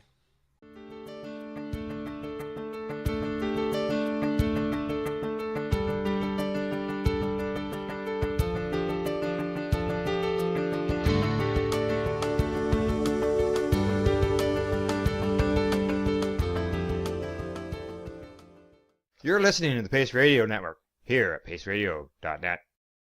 The opinions of the individuals during this broadcast are their own, and may not be the opinions of their group or other organizations they may be involved with. All medical advice during our broadcast is not a medical opinion and should be checked with your medical physician. When you have a pain that's reached its peak, Legacy for 20, it's so unique. If organic cannabis is what you seek, here's your trusted partner 7 days a week. Suppository salves, vapes and drops, topicals, edibles, infused pop. Just when life seems like it ain't easy, at Legacy 420, enjoy a pop freezy. Lab tested products, make them the GOAT. Legacy 420 out on your road. Legacy 420 in Tyndonega Mohawk territory. Indigenous organic cannabis at its finest. Enjoy the buzz of legalization with Campbellford Lifestyle Shop. From lights to plant nutrients, books, consumption accessories, and more, we've got all your basics to grow or consume cannabis. Visit our info center or take a look at our piercing services and body jewelry, now available in-store through Campbellford Lifestyle Shop, 17 Bridge Street West, Campbellford. Limestone City Hydroponics is Kingston, Ontario's hydroponics shop. Take your growing to the next level and create the optimal environment with a tent kit, or maximize your yield with an ebb and flow flood table kit. Either way, Limestone City Hydroponics has more sizes and options to fit your needs. Are you looking for the power of the sun that adapts to your budget? Then look no further, as they have professional grow lighting. They have indoor grow systems that are easy and cost effective, with many options to fit your living space and lifestyle. Cultivate your growing potential. We have everything you need to succeed. And if you can't make it to the store, they offer local delivery to the greater Kingston area. Remember, when you're looking for experts to help you grow, then look no further than the locally owned Limestone City Hydroponics, 105 Sunderland Drive in Kingston, Ontario. Call them at 613-548-0420. We are people advocating cannabis education here at paceradio.net.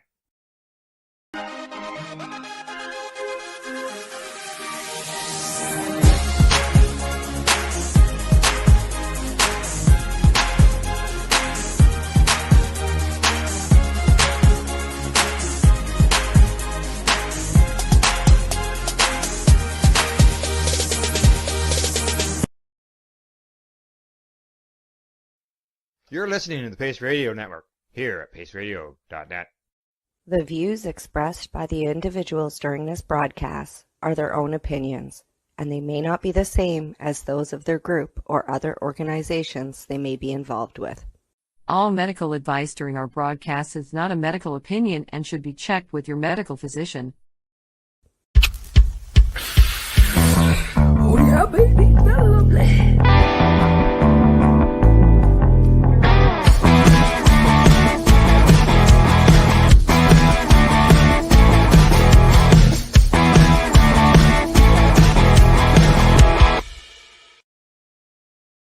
Good morning, it's April the 29th, and welcome to Psychedelics and Cannabis Educational News. I'm live from Legacy420.com news desk here at paceradio.net.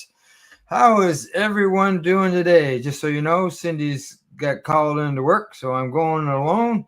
And as far as today's eyewitness weather, I'm looking out the windows, and I was out earlier this morning, and I can say it says rain. Yeah, rain. Unfortunately, no sunshine, and temperature-wise, it's still. When I was out there, it felt a little cool. It didn't seem as warm as yesterday, but hey, I'm in Canada, and it's the spring, so it's gonna fluctuate from day to day. But I know that when you look at the weather going down the road, it's got to get better. It's got to get warmer. Summer's coming, right? So. It'll happen. It'll just take some time. That's all.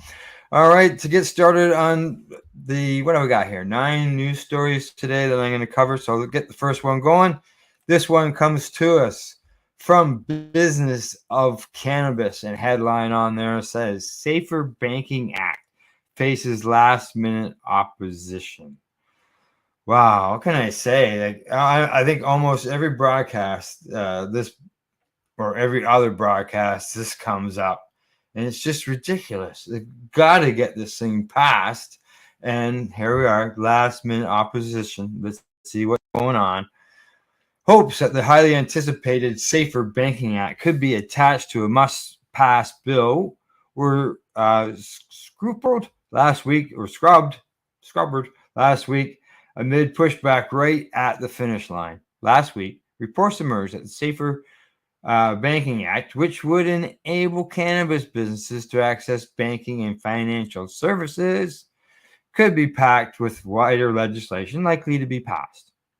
It was expected that the Safer, alongside with new cryptocurrency regulation, would be packaged with the upcoming Federal Aviation Administration reauthorization bill, which is considered a must-pass bill. However, according to reports from MarketWatch over the weekend, this plan has now been scrapped amid pushback from lawmakers. Brian Barash, Vice President of External Affairs at cannabis payments giant Dutchie and member of the U.S. Cannabis Council, told the publication, "We're disappointed it got negative pushback right at the finish line." He added that he wasn't aware of widespread opposition to the plan, which has been attempted unsuccessfully on previous occasions. I believe there's like 8 times that this has been gone through. That's what's the Safe Banking Act. and now it's developed into the Safer Banking Act. It just doesn't make sense. But that it wasn't clear whether Republican Senate Minority Leader Mitch McConnell supported it. The bill, which has repeatedly made progress in the House of Representatives, has failed to make it into law despite a decade of attempts. Okay, so this isn't the first go around here. Many lawmakers remain hopeful that the bill will soon be passed, including Senate Majority Chuck Schumer. Last month, he told a press conference at the chamber would work hard to pass the bill before November this year. Asked whether he believes the passage is still possible before November, he says, we believe very strongly in so many things, and we are going to continue to work on the agenda that we put before us. So, no, unfortunately, I don't think anybody can guarantee that this bill will pass until it passes, because it's just crazy. I lost count. I think it's like 8 or 9 times it's come along. It's crazy. This doesn't make sense. Doesn't make sense whatsoever. All right, on to my next story. And this one comes to me, if I can find it. There we go. From Neuroscience. Headline there says, cannabis users stay motivated. Lazy stoner myth debunked. And how long have we heard the lazy stoner myth? For decades. Summary: a new study challenges the stereotype that chronic cannabis users are lazy and unmotivated. The research surveyed 260 frequent users and found no significant drop in their motivation or effort levels while high compared to when sober. I'll drink to that. The study also observed enhanced positive emotions and a slight dip in self-regulation among users when high.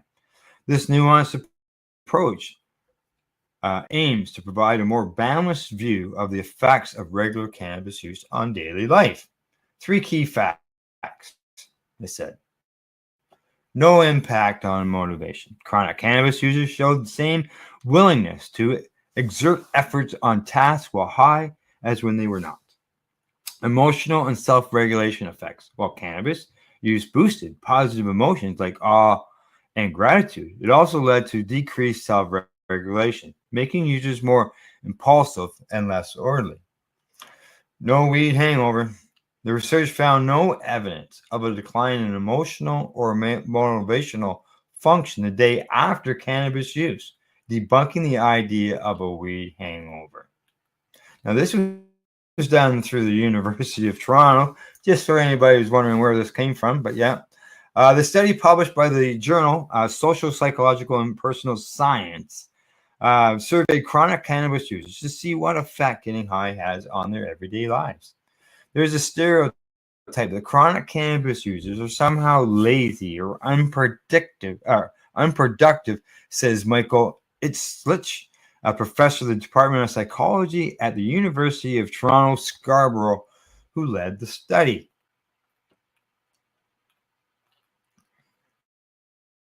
What we found that's not the case. Their behaviors might change a bit in the moment while they're high, but our evidence shows they are not lazy or lacking motivation at all. The researchers surveyed 260 chronic users, those who consume cannabis at least 3 times a week. Oh, gee, only 3 times a week. Who received regular messages through an app asking if they were high. The participants were then asked about their emotional state, levels of motivation, willingness to invest effort, and self-regulation. Islich says the most interesting finding relates to motivation. The researchers studied the participants' willingness to exert effort in completing a task while high. They found participants were willing and motivated to exert the same amount of effort while high compared to when they are not. Past research has shown mixed results when it comes to chronic cannabis use and motivation. Estes notes most of it relied on limited experimental designs that didn't amount for differences between cannabis users and non-users, such as variations in personality, mental health, or use of other psychoactive substances.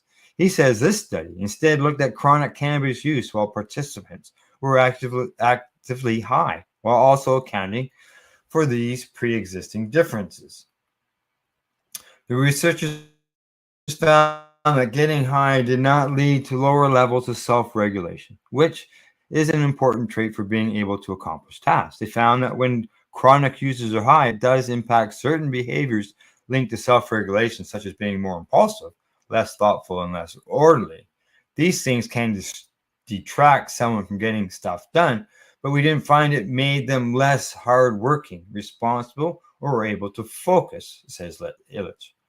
They also found that chronic cannabis users experience a boost in positive emotions, such as awe and gratitude, and a reduction in some negative emotions, such as fear and anxiety while high. However, the researchers found those who get high a lot on the higher end of the chronic use experience more negative emotions while high and while sober. The researchers found no evidence of weed hangover. That is, chronic users didn't experience a decline in function the day after being high. Studying the effects of daily cannabis use was difficult to pass given its legal status, and most research tended to focus only on the negative side in an effort to curb use. Now that cannabis is legal in Canada, it says it's much easier to study, and he expects there will be a greater research focusing on risks as well as the possible positive effects. Well, let's hope so.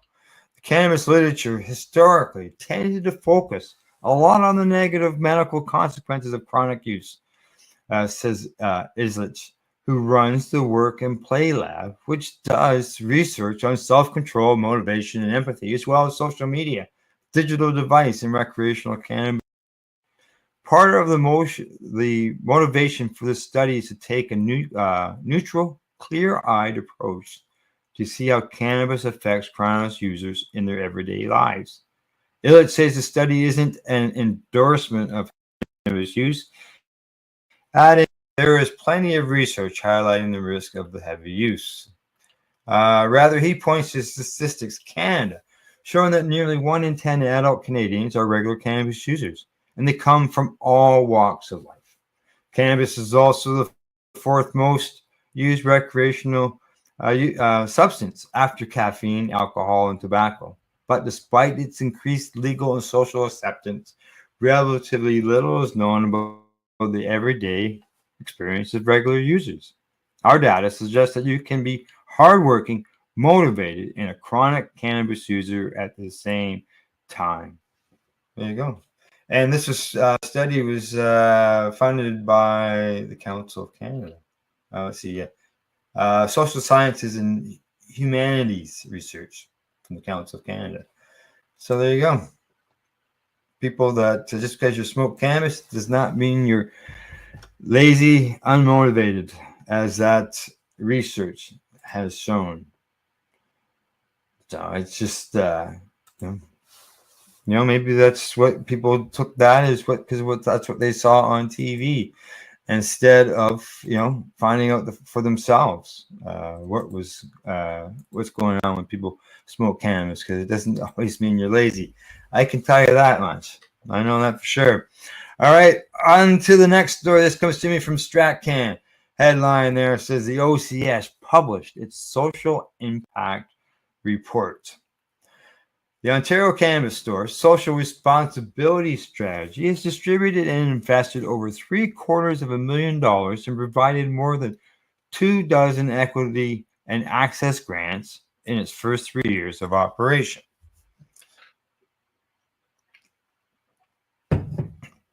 The results of the program were shared in the OCS New Social Impact Report published on April 26 to highlight the progress of the program since its launch in 2021. The agency's first multi-year social responsibility strategy is scheduled to run from 2021 to 2024. In April of 2023, the OCS also launched its Social Impact Fund, which is dedicated to funding community projects and research initiatives that resonate with one of the OCS three key pillars of social responsibility: Those pillars are sustainability, establishing a foundation for sustainability, inclusion, supporting a diverse and inclusive industry, and acknowledge advancing cannabis knowledge and promoting responsible consumption. The OCS also launched its Good All Around social impact platform in 2023 with the goal of connecting Ontarians to the benefits and contributions of the legal cannabis framework. Through these programs, the OCS has distributed $500,000 in funds to 6 organizations through the Social Impact Fund, $319,000 towards supporting Black-led initiatives, and $60 million back into the marketplace through OCS new fixed markup pricing structure and margin reduction. I don't know if you can count that as funds to organizations if they're giving money back. If it's because of margin reduction, that's just lowering your prices. The provincial agency also distributed 18 grants worth $56,500 to enhance the presence and participation of Black, Indigenous, and people of color-owned cannabis businesses at industry events, mitigating costs and other participation barriers. It also provided another 8 grants to increase industry event presence and participation of small Ontario-based cannabis businesses, totaling almost $15,000. In addition, it provided an 8% wholesale rate adjustment on all cannabis products sold to authorized cannabis stores operating on First Nation reserves, and estimates to save the industry around $10 million due to the OCS's insurance policy revision in 2022 to allow for easier access to the marketplace. The OCS also provided 31 CanCell training vouchers, prioritizing individuals who identify with equity deserving and 2SL GTBTQ groups. CanCell is a training program approved for legally authorized cannabis retailers in Ontario. The OCS, according to David Loeb, he's the president of OCS, he says the OCS has a mission to enable Canada's largest and most vibrant cannabis marketplace through great customer experiences, including promoting safe access to legal cannabis, promoting educating on responsible consumption, and fostering a legal industry that reflects the population it serves. The social impact report isn't just a reflection on what we have achieved. It is a testament to our entire team's commitment to environmentally sustainable diversity and inclusion and improving cannabis literacy through education. Let's see what else it says here. The report also notes that the OCS has partnered with Climate Smart and initiated a life cycle assessment. Climate Smart training focuses on how to understand, measure, and reduce emissions. According to the report, a life cycle assessment is a scientific methodology used to analyze the environmental impacts associated with all the life cycle stages of a product. Does that mean that they're going to start learning how they can get rid of dealing with these unrecyclable containers? Maybe some of these people who go through this course will learn or figure out how this can be done. The OCS life cycle assessment is based on a standard unit of 3.5 grams of dried cannabis and looking at the overall carbon footprint from seed to sale. So there you go. Well, hopefully they can learn, hopefully they can, during that course, like I said, they can come up with a way to come up with a packaging that can be recycled, because this can't. So this doesn't make sense. They got to be able to do that or make it reusable somehow. But in the meantime, we'll get on with our next story while they figure that out. And this one comes to us from Psych Post. Headline on it says, come on, headline.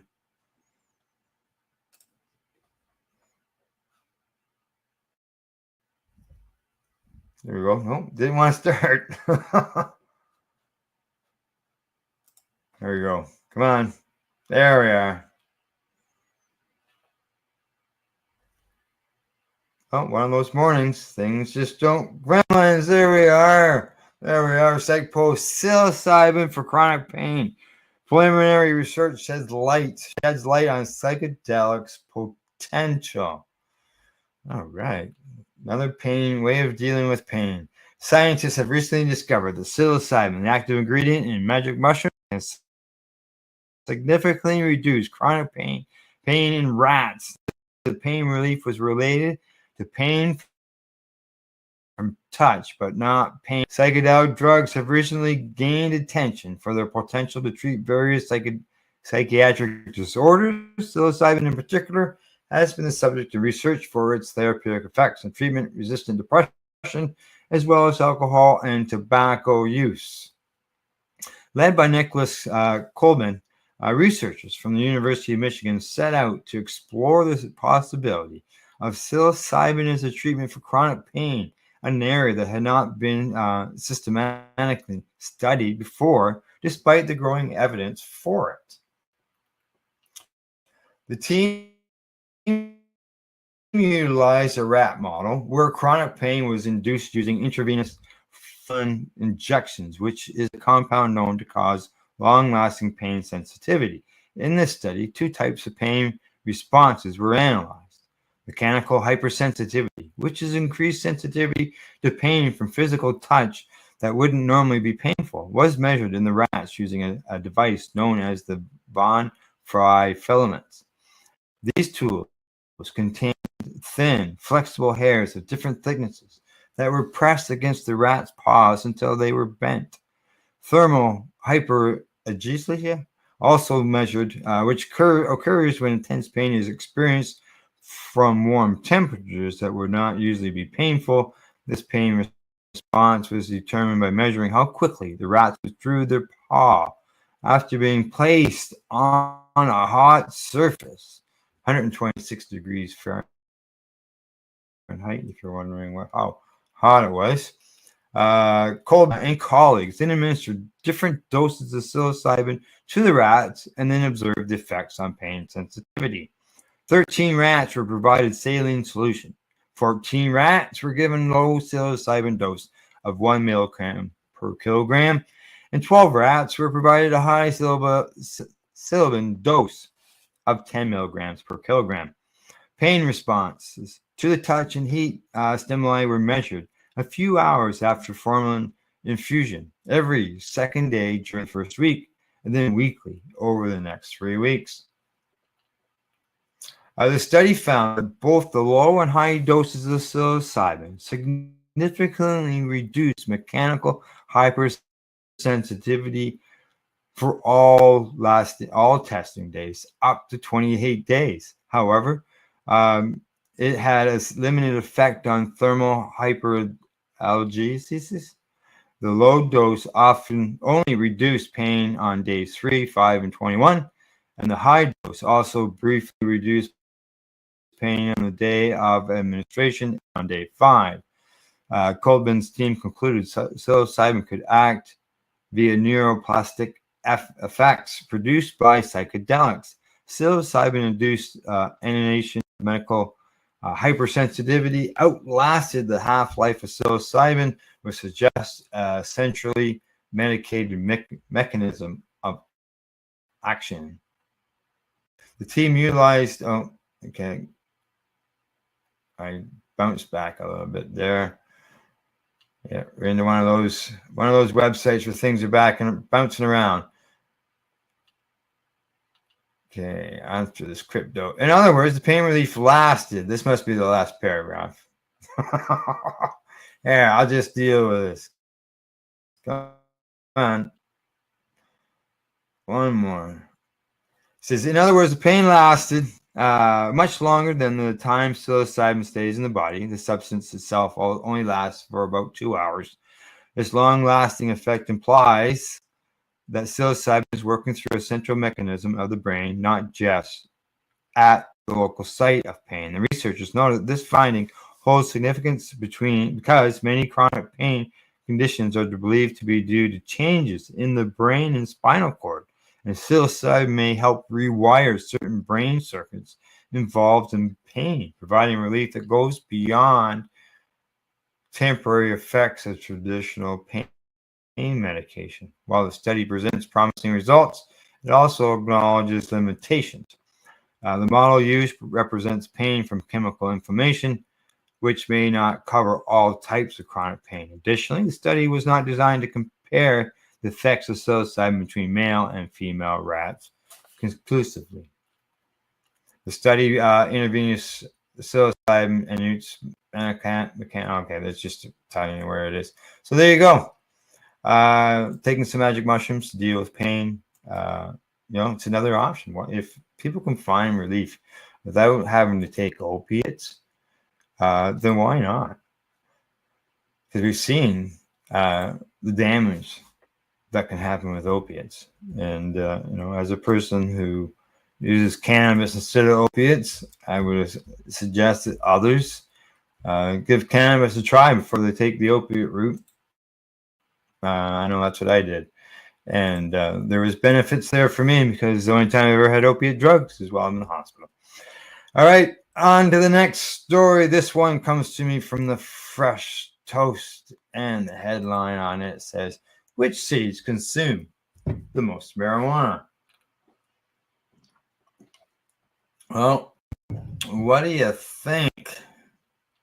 It says recreational cannabis is legal in 24 states, DC, and some territories. Over 50% of the country has access to gummies, vapes, and special chocolates without breaking the law.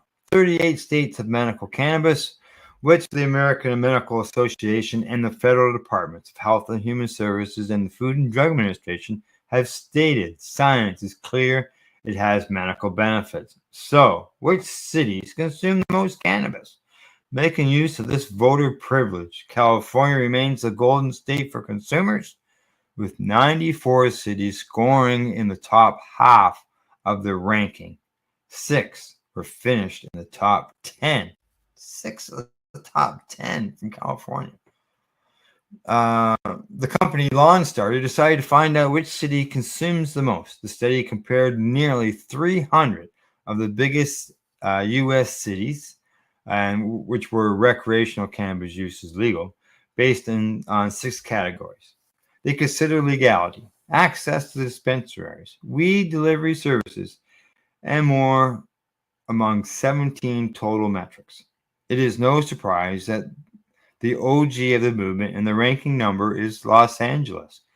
It has a nearly 29-point lead over San Francisco. The creativity community is big on the healthier cannabis over alcohol. It doesn't even rank in the top 10 drinking metros. The original hippie and free love mecca of San Francisco rates number 2.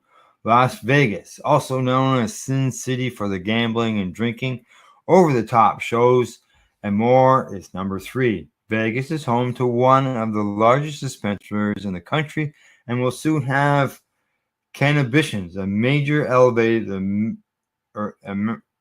immerse experience, with Colorado being one of the first to go fully legal. It is no surprise its biggest city, Denver, is next.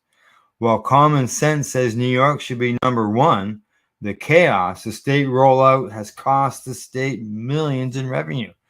Currently, legal dispensaries in the state are close to 100, where illicit ones are over 2,000. Let's see, the next 5, they say, are San Diego, Portland, Sacramento, Oakland, and Santa Ana. Connecticut, Illinois, and Washington are still playing catch up. Only Chicago, which is number 38, and Seattle, which is 106, can in the top part of the rank. In the top part of the ranking, weird laws and high taxes are big blocks, they say. At the bottom of the list are cities which, despite it being legal, they just don't have the infrastructure, which is too bad, as it means state governments are losing hefty tax income. Here are the bottom 10 cities. There we go. Federal Way, Washington. New Jersey, Trenton, New Jersey. Cicero, Illinois, Kent, Washington, Elgin, Clifton, New Jersey, Bloomington, Elizabeth, New Jersey, Springfield, Illinois, as well as Rockford. They say what is interesting is Wisconsin has 7 of the top 10 cities for drinking. There you go. Now you know where the top places are. You want to deal with cannabis in the U.S. It looks like the best place to head to by that is California. That's where you're going to find the most cannabis. All right, time for me to take a break. Middle of the show, halfway through. Other than that, I will be right back after I medicate. You're watching Psychedelics and Cannabis Educational News. I'm here live at paceradio.net.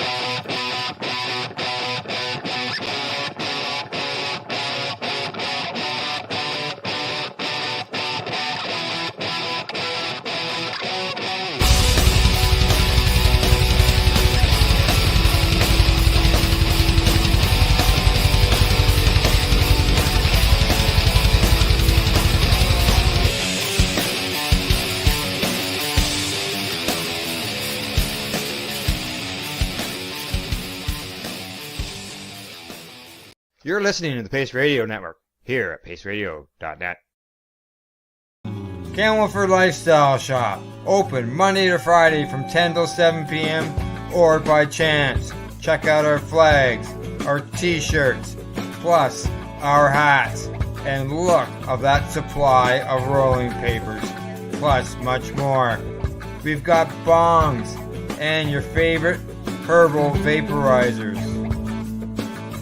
Look at all the incense we have, as well as for those who collect knives, check out these knives in our collection. And while you're here, stop in to see Shay at the piercing room, where you can get poked by Shay. Daily deals, check them out. Camelford Lifestyle Shop, 17 Bridge Street West, Camelford, Ontario. When you have a pain that's reached its peak, Legacy for 20, it's so unique. If organic cannabis is what you seek, here's your trusted partner 7 days a week. Suppository salves, vapes and drops, topicals, edibles, infused pop. Just when life seems like it ain't easy, at Legacy 420, enjoy a pop freezy. Lab tested products, make them the GOAT. Legacy 420 out on your road. Legacy 420 in Tyendinaga Mohawk territory. Indigenous organic cannabis at its finest. What do you find at paceradio.net? People advocating cannabis education. Limestone City Hydroponics is Kingston, Ontario's hydroponics shop. Take your growing to the next level and create the optimal environment with a tent kit, or maximize your yield with an ebb and flow flood table kit. Either way, Limestone City Hydroponics has more sizes and options to fit your needs. Are you looking for the power of the sun that adapts to your budget? Then look no further, as they have professional grow lighting. They have indoor grow systems that are easy and cost effective, with many options to fit your living space and lifestyle. Cultivate your growing potential. We have everything you need to succeed. And if you can't make it to the store, they offer local delivery to the greater Kingston area. Remember, when you're looking for experts to help you grow, then look no further than the locally owned Limestone City Hydroponics, 105 Sunderland Drive in Kingston, Ontario. Call them at 613-548-0420. You're listening to the Pace Radio Network here at paceradio.net. And you're live with Psychedelics and Cannabis Educational News here at paceradio.net. And we got 1, 2, 3, 4 more stories to go through. First one up comes through to us from the Marijuana Moment. Headline says, Judge schedules oral arguments in marijuana companies' lawsuit challenging federal prohibition. A lawsuit challenging cannabis prohibition in the U.S. Well, maybe that's what it'll take in order for it to get legal. And here we go. It says the federal judge on Thursday agreed to schedule oral arguments in a case for major U.S. cannabis companies that are seeking to shield in-state cannabis activity from federal enforcement. The businesses have said in their lawsuit against the federal government that the prohibition of cannabis has no rational basis, pointing to officials' largely hands-off approach to the recent groundswell of state-level legalization. The new order from the U.S. District Court of the District of Massachusetts Western Division comes following the company's request for oral arguments earlier this month. In-court arguments will be held on May the 22nd, starting at 10:30. Oh, come on. Here we go, bouncing around. The case presents multiple constitutional questions and concerns matters of great importance both in the Commonwealth and nationwide, the cannabis company said in their for the court to schedule the meeting. Oral arguments will allow for a meaningful review of these issues, they say. And if my screen would say calm, not bounce around, I'd be able to read some more here. The suit against the federal government, Canada Provisions versus Garland, is being led by multi-state operator Verano Holdings Corp. And the Massachusetts-based cannabis businesses Provisions and Wiseacre Farm, along with Trivet, GEO, Geisa Sellers. Plaintiffs are represented by the law firms Boyd, Schuler, and Flexner, and Lesser Newman, Alo, and Nesser. Well, there's a few there. Okay. At issue in the case is the degree in which in-state cannabis activity affects interstate commerce, with the government arguing that cannabis legalization attracts out-of-state tourists. DOJ argued in a filing earlier this month that it is rational to conclude that the regulated cannabis interstate commerce, cannabis tourism.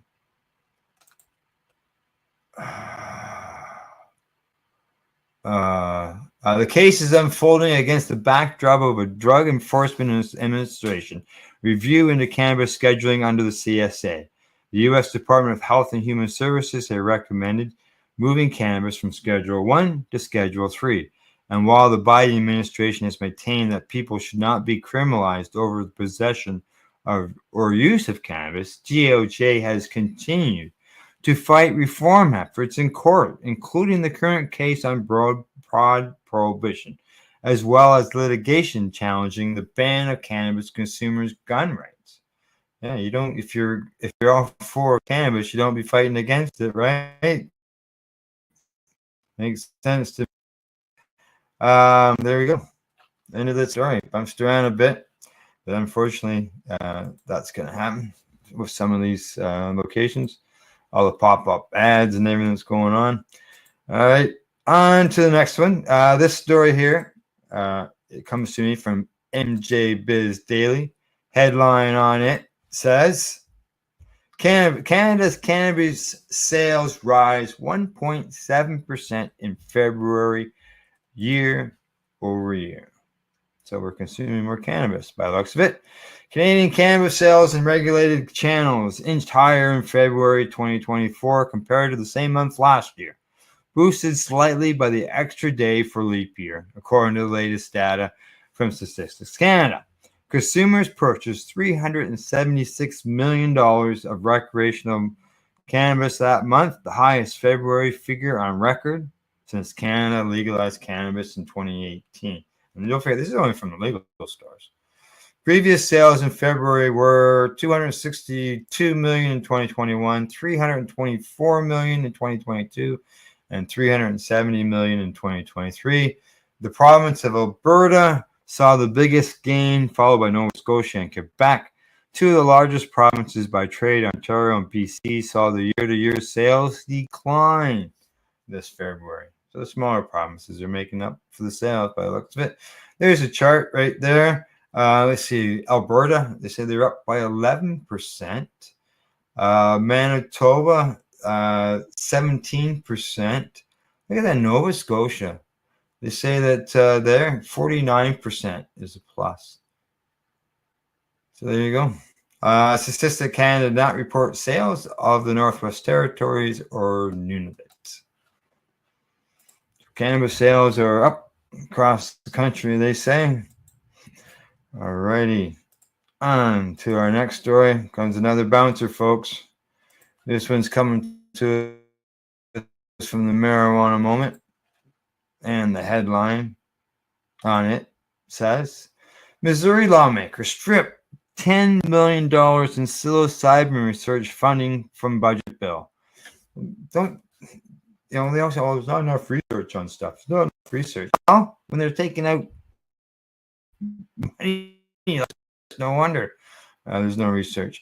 The Missouri Senate Committee on Wednesday stripped a proposal from the House-passed budget bill that would have funneled $10 million in state opioid settlement money to research psilocybin. So, this was already approved for the House, and the Senate takes it away.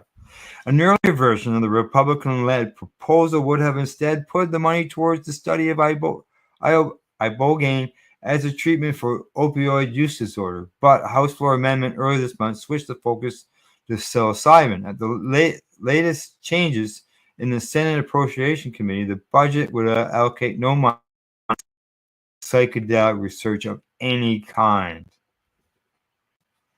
We don't have enough studies. Separate Missouri legislation that would legalize the use of medical psilocybin for military veterans and fund future studies exploring the therapeutic potential of psychedelics, however, is still advancing through the House and the Senate. That's good news. Money for the budget bill now removed, psychedelic research provisions would have come from the state opioid settlement funds. The Senate, the result of multiple lawsuits filed against the opioid industry and other businesses. So it makes sense. Why not use that money for opiate addiction when it's coming from the industry off of a lawsuit? In the coming decades, Missouri is set to receive hundreds of millions of dollars in opiate-related settlement funds. Psychedelic medicine proponents have been working to encourage states to use those millions to fund further research into ibogaine and other ethogens. No, it's not going into the slush fund. It's going to research. A similar plan to use $42 million from the Kentucky's opioid settlement fund for ibogaine research, for instance, ultimately fell through last year after the state's new attorney general replaced then Kentucky Opioid Commission Chairman Brian Hubbard, who was spearheading the ibogaine initiative with a former Drug Enforcement Agency official. Hubbard and others have since shifted attention to other states, including Missouri and Ohio. The new changes in the Missouri bill, HB 2010, sponsored by Rep. Cody Smith, were made Wednesday in the Senate Appropriations Committee. The earlier short-lived addition of ibogaine, meanwhile, was doing a Rep. Chad Parkins, a longtime police officer. Smith, who also brought the subsequent amendment that replaced ibogaine with psilocybin, previously explained that the ibogaine proposal was nixed as a result of they had concerns about the ibogaine research. There are concerns about dangers involved in that research, Smith says. However, they are interested in the psilocybin piece, and we see many other states use the opioid settlement funds to that end. Net press at the time, Perkins said he was not disappointed with the change.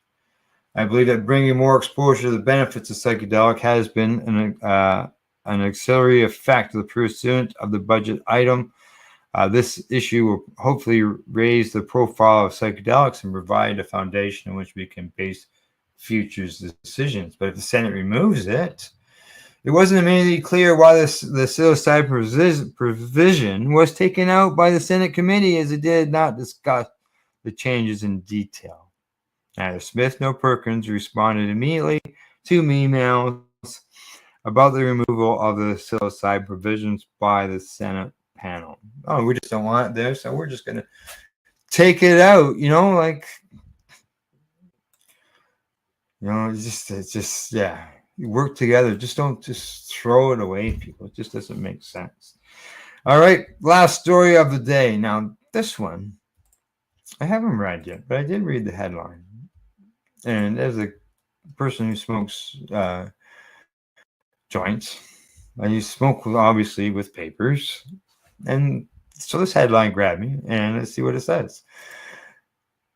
It says, some cannabis rolling papers may contain unhealthy levels of heavy metals. This comes to us from physical.org. Okay, a team of chemists at Lake Superior State University, working with colleagues from the Wayne State University, both in Michigan, and 2 representatives from Joel US, a lab equipment maker, has found that some cannabis rolling papers contain high levels of heavy metals, which could be hazardous to smokers. In their paper, published in the journal ACS Omega, the group describes their analysis of many samples of several different types of cannabis papers. People who smoke cannabis use 3 main methods to burn the product. Use a bong or a pipe or roll in the papers and smoke it as a joint. Prior research has shown that some cannabis has some amount of heavy metals in it, which could prove to be a health hazard for smokers, particularly for those who smoke often. Because of this, many states have enacted laws regulating such levels. In this new study, the researchers noted that very little research has been done regarding burnable cones or the paper that is used to make joints to see if they are safe to use in this way. The team conducted tests in their lab to measure the amount of heavy metals that were in them. The work by the group involved purchasing 53 commercially available samples of papers and cones and taking them back to their lab for testing. They noted that many of the papers they purchased had been colored to make them appear more pleasing than the standard white. The researchers looked for the presence of 26 elements in the papers that could pose a health hazard, most of which were heavy metals. Standard chemistry tests measured the levels of such elements, which included burning samples to see if the heavy metals were present in the smoke that would enter the lungs of a user. Interesting. The researchers found mixed results. Heavy metal levels were very low in some samples and very high in others, some of which they suggested could present a health hazard for many users. High levels of copper were found in many of the colored papers, likely due to the pigments used. The team concludes by noting that it would not be very difficult for makers of such products to remove heavy metals during the production process. They suggest state lawmakers take note of their findings and enact laws to force the makers of such products to reduce heavy metals to safe levels. So there you go. Wonder what papers they did. They said colored papers. There are lots of colored papers out there. There's no doubt about that. But it'd be interesting to know what papers have them so that, people could avoid using those papers. But, maybe another report or another place will have a different report on the same study and provide us with that information so that we know, right? So, all right, people, that's it. I've gone through all the stories for today, and that's the report for April 29th from our legacy420.com news desk and for Buds at the Camel for Lifestyle Shop, legacy420.com, and limestonechydroponics.ca. In closing, I'd like to say thanks for tuning in and watching, and don't forget to educate, medicate, and do not incarcerate. You're listening to the Pace Radio Network here at paceradio.net. The opinions of the individuals during this broadcast are their own, and may not be the opinions of their group or other organizations they may be involved with. All medical advice during our broadcast is not a medical opinion and should be checked with your medical physician. When you have a pain that's reached its peak, Legacy for 20, it's so unique. If organic cannabis is what you seek, here's your trusted partner 7 days a week. Suppository salves, vapes and drops, topicals, edibles, infused pop. Just when life seems like it ain't easy, at Legacy 420, enjoy a pop freezy. Lab tested products, make them the GOAT. Legacy 420 out on your road. Legacy 420 in Tyndonega Mohawk territory. Indigenous organic cannabis at its finest. Enjoy the buzz of legalization with Campbellford Lifestyle Shop. From lights to plant nutrients, books, consumption accessories, and more, we've got all your basics to grow or consume cannabis. Visit our info center or take a look at our piercing services and body jewelry, now available in-store through Campbellford Lifestyle Shop, 17 Bridge Street West, Campbellford. Limestone City Hydroponics is Kingston, Ontario's hydroponic shop. Take your growing to the next level and create the optimal environment with a tent kit, or maximize your yield with an ebb and flow flood table kit.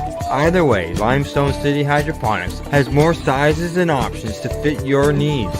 Are you looking for the power of the sun that adapts to your budget? Then look no further, as they have professional grow lighting. They have indoor grow systems that are easy and cost effective, with many options to fit your living space and lifestyle. Cultivate your growing potential. We have everything you need to succeed. And if you can't make it to the store, they offer local delivery to the greater Kingston area. Remember, when you're looking for experts to help you grow, then look no further than the locally owned Limestone City Hydroponics, 105 Sunderland Drive in Kingston, Ontario. Call them at 613-548-0420. We are people advocating cannabis education here at paceradio.net.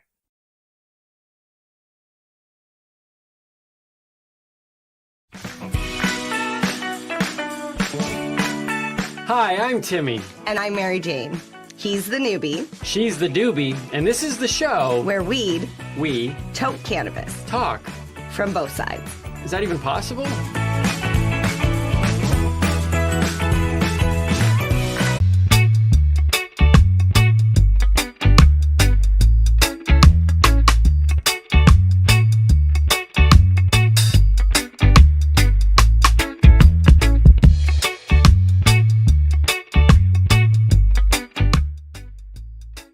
I have a question for you.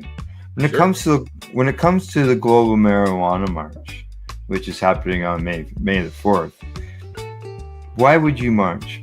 If I said to you, I march for, what would you say? I march for blank. I always, my thing is I march for rights. I march for people to have the right to use the therapies that they want to use. And we read stories pretty well weekly. I read stories basically about freedoms that are coming but are not quite there. I know we have a lot more freedoms in Canada than a lot of other places, but there's stuff we just read today, you know, Mi'kmaq rights, things like that. It's about giving people what they need and letting them have their own decisions. You know, all right, that's a question. It's a question that the Global Marijuana March out of Toronto is asking. And what's the response? What's the most responses they get? Well, we've just started discussing this, and actually last night I brought it up during the Pace Radio show, and Tamara had a pretty long answer on why she marches, and it was good. So I thought, hey, I'm just going to ask you. I march for.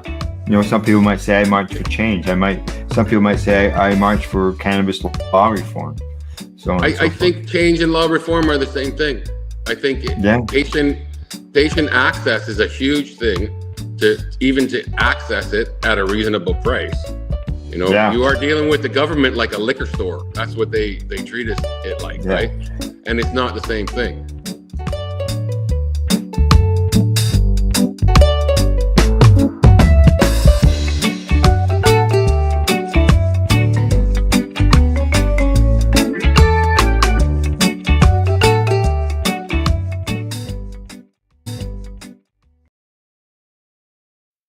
You're listening to the Pace Radio Network here at paceradio.net. The views expressed by the individuals during this broadcast are their own opinions, and they may not be the same as those of their group or other organizations they may be involved with. All medical advice during our broadcast is not a medical opinion and should be checked with your medical physician.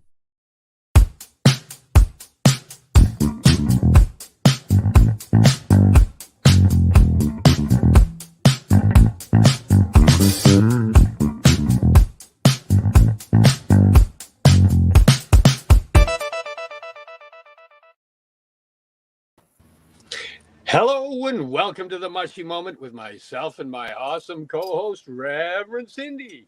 We're live today on Tuesday, April 30th, 2024 on paceradio.net, and we stream everywhere.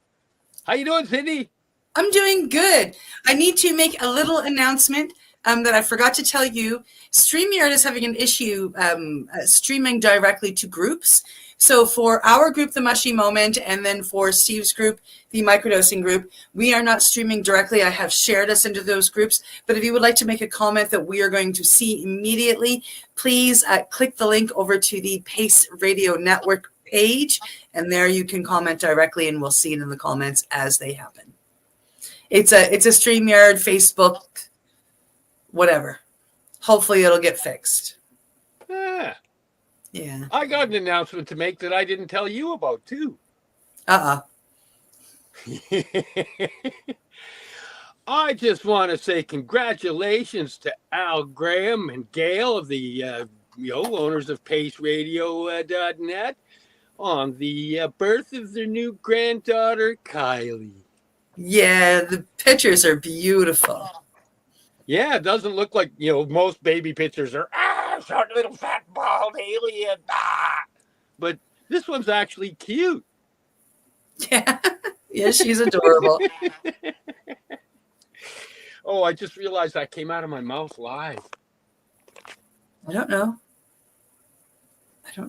So, yeah, I'm going to keep an eye on our room to see if anybody's commenting probably this week and next week until we get people used to going over to the Pace Radio network page to make comments. But for now, I'll keep an eye on the page for sure. It's easy to do. Yeah. I just got back from British Columbia. I got back and ran off and had emergency dental surgery. To remove a tooth that was actually 3/4 cracked through, and we didn't know it until they tried to remove it, and all of this other kinds of craziness stuff. But now it's out, and I'm healing. Yeah, you plowed through that 420 period pretty good with a swollen up, fat. Yes, I can see my cheekbones again. 2 hours after they took the tooth out, I could see my cheekbones again. I was like, yes, it's great. Oh yeah, tooth pain sucks. It does. It does. Good thing I had some clove oil. Oh, just kidding. Clove oil and cannabis oil for the win. See, natural plants again. Antibiotics help too. Yeah, they help. The two worlds joined to help make me better. So, how was 420? 420 was pretty it was great. It was wonderful to see so many people out. It was just so much smaller than we're used to for Vancouver 420, but it was intimate. It was nice. There was a 419 countdown the night before, which was like a very intimate gathering of people to celebrate the countdown to midnight to hit 420. We had an amazing food truck there. There was amazing medicine shared. There was a legal cannabis competition. And the highlight, which I won't share any of my videos of, but I do have them if anybody near me wants to view them. There was a special painter there who did a beautiful portrait of Bob Marley. It was nuts. It was nuts. Yes. He used, and that's half of what he used to do the painting. He used his member and his nuts, and he painted a beautiful painting of Bob Marley. And I have a lot of that on video, ladies. So if you want to get a hold of me, get together for a tea, we can view the video. And I have to say, it is kind of amazing. It was. It wasn't. They did call it. What did they call it? Erotic cannabis or something like that. But I mean, it was. I mean, he put on a show, and it was a show for anybody, and everybody was there, and it was. He did a really great job, I thought. It was definitely interesting. Yeah, I dragged Steve along for the ride. I have to say it. It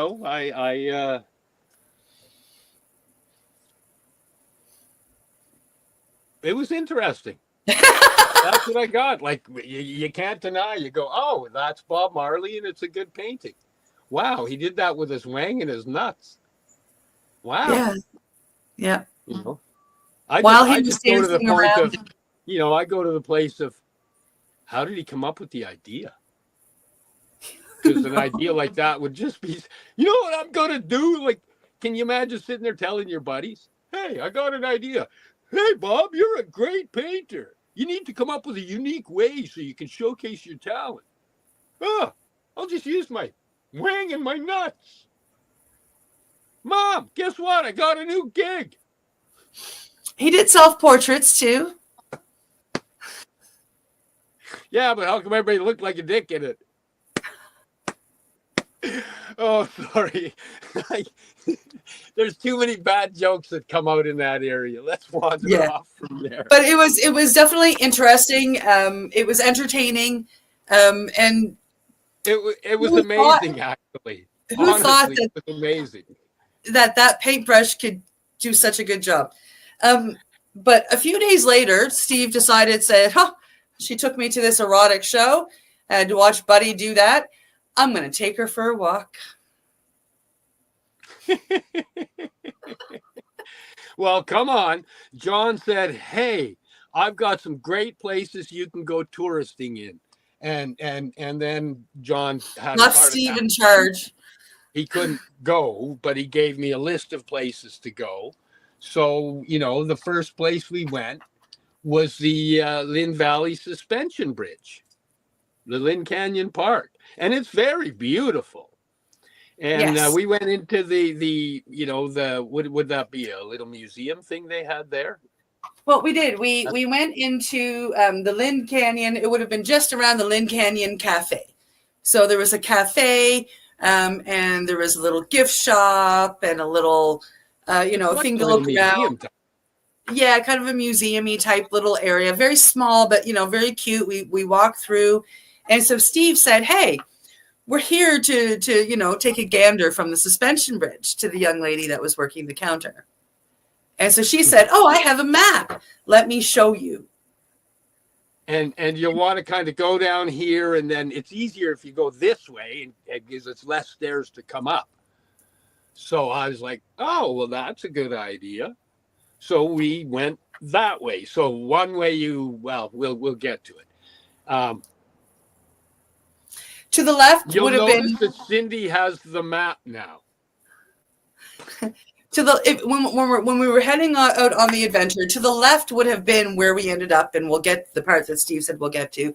And then she said, go to the right, because you'll go down the really steep stairs, that are harder to climb up. And then you'll go around a little path, and then you'll have a much more gradual climb back up with less stairs to where the suspension bridge is. And we said, cool, and off we went. I heard her say that, but I never looked at the map, not once. So off we go, and we're talking about it. And she said to go around this building. So we went around the cafe and down these massively steep stairs into the rainforest, which was gorgeous. Absolutely beautiful. Yeah, and we come up to this incredibly beautiful. So, there's a fence and the cliff down, and we take some pictures, and it's really gorgeous. And then we come to this fork in the road that she was talking about, where we could go and go back up the stairs. Well, you could go left or you could go right. And Steve held the map upside down and said, let's go right. And actually, for the first, I'd say 15 minutes, it seemed as though Steve was right, because we were walking this path built by wood that we'd take 2 steps up. you know, and then we'd walk a nice flat surface, and then we'd take 3 steps up and we walk a nice flat surface. And I'm thinking to myself, she said gradual, all right. This is fucking amazing.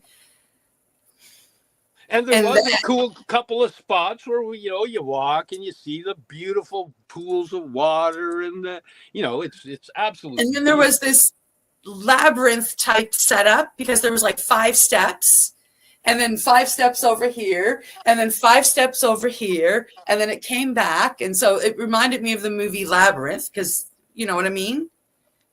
You've never seen that movie, have you? Never mind. You guys know what I mean. I know you guys know what I mean. So, and that's fine. So we go up these few stairs and it's whatever. And then we're walking along, a little bit more flat. And then we come to like, I don't know, 4 flights of stairs straight up. And we're thinking, okay, she said this was going to be easier. This is not easier. Like, that's not fair. But off we go up these stairs that have no railings, by the way. No railings on these stairs. There were railings back there, but on these new stairs, no railings. So we go, okay, we can do this. And up the stairs we go. We're hiking up.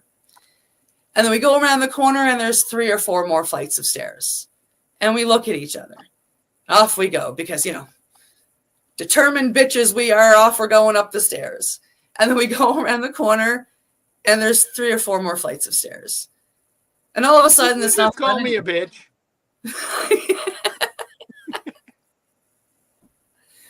But then all of a sudden it's not fun anymore. And there's people going by us up and down. And we stop and we ask this one guy who, I think he was Asian. And I think he was very new to Canada because we couldn't understand what he was saying, like at all. It was very difficult. So we go up that next flight of stairs to go around the corner and see another fucking 4 flights of stairs. And then, so we take a deep breath and we're going. I mean, my knees are giving out. My muscles are screaming. I'm like breathing. Like it's hard. I'm not going to lie. Steve is looking for mushrooms and going, oh, mushrooms and oh, more mushrooms. And I'm like, what? Pictures of cool mushrooms. Well, yes, there's amazing pictures of mushrooms and scenery.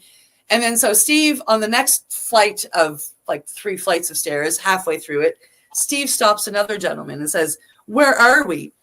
Because we started here. Now, I'm not pointing to the right areas. We started here. The suspension bridge is here. And then turned out we were way over here, going the wrong way. So we stood there looking at each other for a few minutes. Now, remember, we've gone up, 4 or 5 sets of 3 flights of stairs. And now we have to go back down. We don't know what's ahead, but it's the same distance as going back down.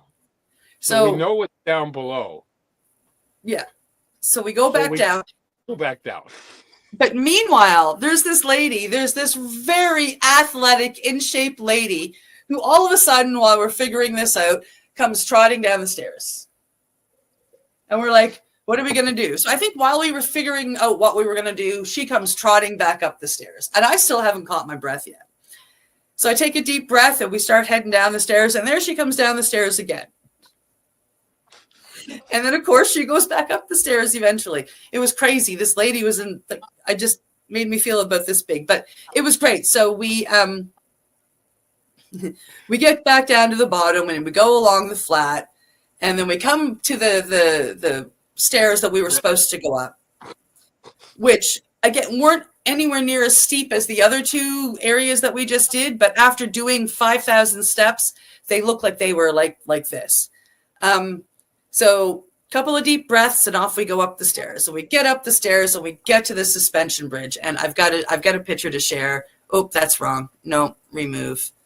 What did I do with the picture? Oh, I know. I got to stop sharing this. So stop sharing. And then present something else. So I've got a picture from the suspension bridge. It's absolutely beautiful. I'm going to go over here and close that first. And then go back here and share and bring this up. So I'm going to take us out, Steve. We'll still be able to talk. But here is the suspension bridge. You can see my toes just kind of there, like my jeans and my toes are there. And then you can see how far down it is. And we were all the fucking way down there.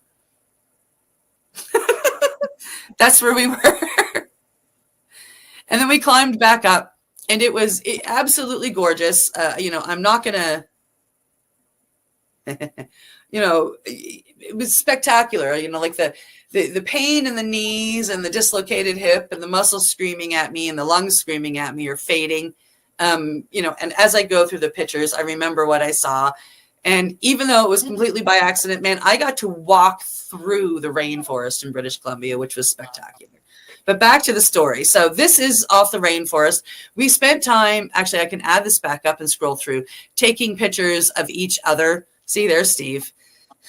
Taking pictures of each other. It was really awesome. It was very, very beautiful. So then we get off the suspension bridge, and I shit you not, 50 feet and less than 10 stairs later, we're at the fucking cafe that we walked around. We didn't have to do any of it. None of it we had to do. Absolutely none of it. That being said, throwing away the pain and everything, I'm really, really glad that the accident happened. But in that moment, Steve realized it probably about 30 seconds before me. In that moment, I was like, whose fucking bright idea was this? And Steve's like, I don't know, but I'm walking over here because I know you can't run after me. We came off of that bridge and I saw where we were and I was like, you got to be fucking kidding me. No, and there I was realized no. I need to move out of arm distance or I'm about to get hit. Yep. But that aside, it was friggin' amazing. So we were there that morning, not very long before that morning, we were out at the McDonald Dog Park, which is just down the road from where Steve lives and where he takes his dog to run off leash. And we were sitting there and it was hot. The jeans were too heavy, to be honest. I had a tank top on and my feet were in the sand. And then we end up at the top of the mountain. And yes, ladies and gentlemen, I am standing in snow underneath those Atlantic rings with Birkenstocks on my feet and no socks. It was very cold. And there I am at the Inukshuk, at the Olympic Mountain, we're at the Olympic ski hill. Cypress Mountain. Cypress Mountain, and there was still people skiing. It wasn't open, but there was still people skiing. Yeah. So, and then we stopped in between.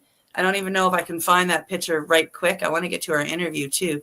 But if I scroll along right quick, we did stop in between tell them where we were, because I can't remember all the names. This was a dam, and it looked like we were at a new slide attraction. Oh, and I can't remember the name of the dam, actually. You said it earlier before the show. I know. I'm just having a mind fart. Okay. But this was another beautiful area, beautiful scenery. There was a little park. These were all places that John had on the list. John said, go here, go. These were the places he was going to take us. And we stopped at the bottom of the mountain and moved our way up. And it was pretty cool. And literally because of a little mistake, we literally went down to the bottom. We were at the bottom of the mountain and we ended up at the very top. And it was really awesome. Yeah.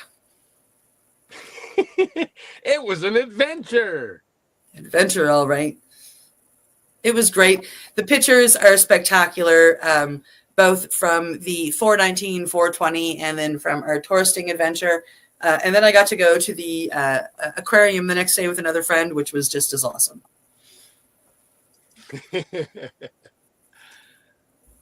Wow. Yes. And now today. And for the last 2 weeks, of course, while we've been adventuring and doing medicine and whatnot, we have replayed 2 of our past interviews with the same lady. We talked about her story. We talked about some of her education and adventures. And then we have invited her back today to talk about what she is now doing. Yeah. Yeah. She's pretty damn inspirational, actually. Well, there you go. Yes, I have her feed come across my my Facebook, and it just I'm always inspired by it. It's beautiful. Excellent. So Well, let's that's the welcome way- in. Let's Those are the welcome guests we should be inviting on, hey? her. So do you want to announce her? And I'll click a button. Ladies and gentlemen, please welcome to the podcast, The Mushy Moment, Jennifer Chandler. Hi, guys. Thanks for having me back again. Thanks for coming. Our pleasure. Our pleasure. How was your 420? Very uneventful with 4 children. That's I okay. have, We looked after it for you. No time to do anything like that, but yeah, it's all good. I do have cannabis oil though, and so I've been experimenting with that, and I had never used it before, but there was a local lady here named Kelly Souza, Earthkeeper Medicines, who makes her own. So I've been experimenting with that, and it's helped tremendously with just inflammation and brain fog and anxiety and waking up in the middle of the night and having panic attacks. So I've just been doing that consistently, and that's been helping me. So wicked. If you haven't tried it, you should. And that was new to you, really, eh? Yeah, I'm a virgin to cannabis, I must admit. Yeah. Wow. I know you're shocked. You experimented when you were younger, didn't you? A little bit, but nothing, consistent. And now it's been like 25 years since I had. Back then we called them doobies, but oh my God. We still do. We still call them doobies.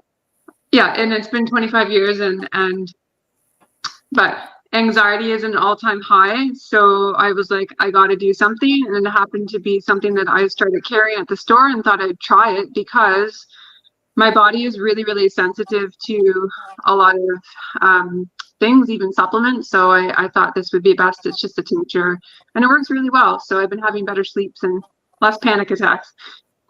So that would be a CBD oil that you're taking. Yeah. Yeah. Wow. So, yeah. That actually amazes me Because because like, you're so deep in made. nutrition, right? What's that? You're so deep with nutrition and plants and whatnot that it actually amazes me that it would be a kind of a new introduction for you to bring it in that way.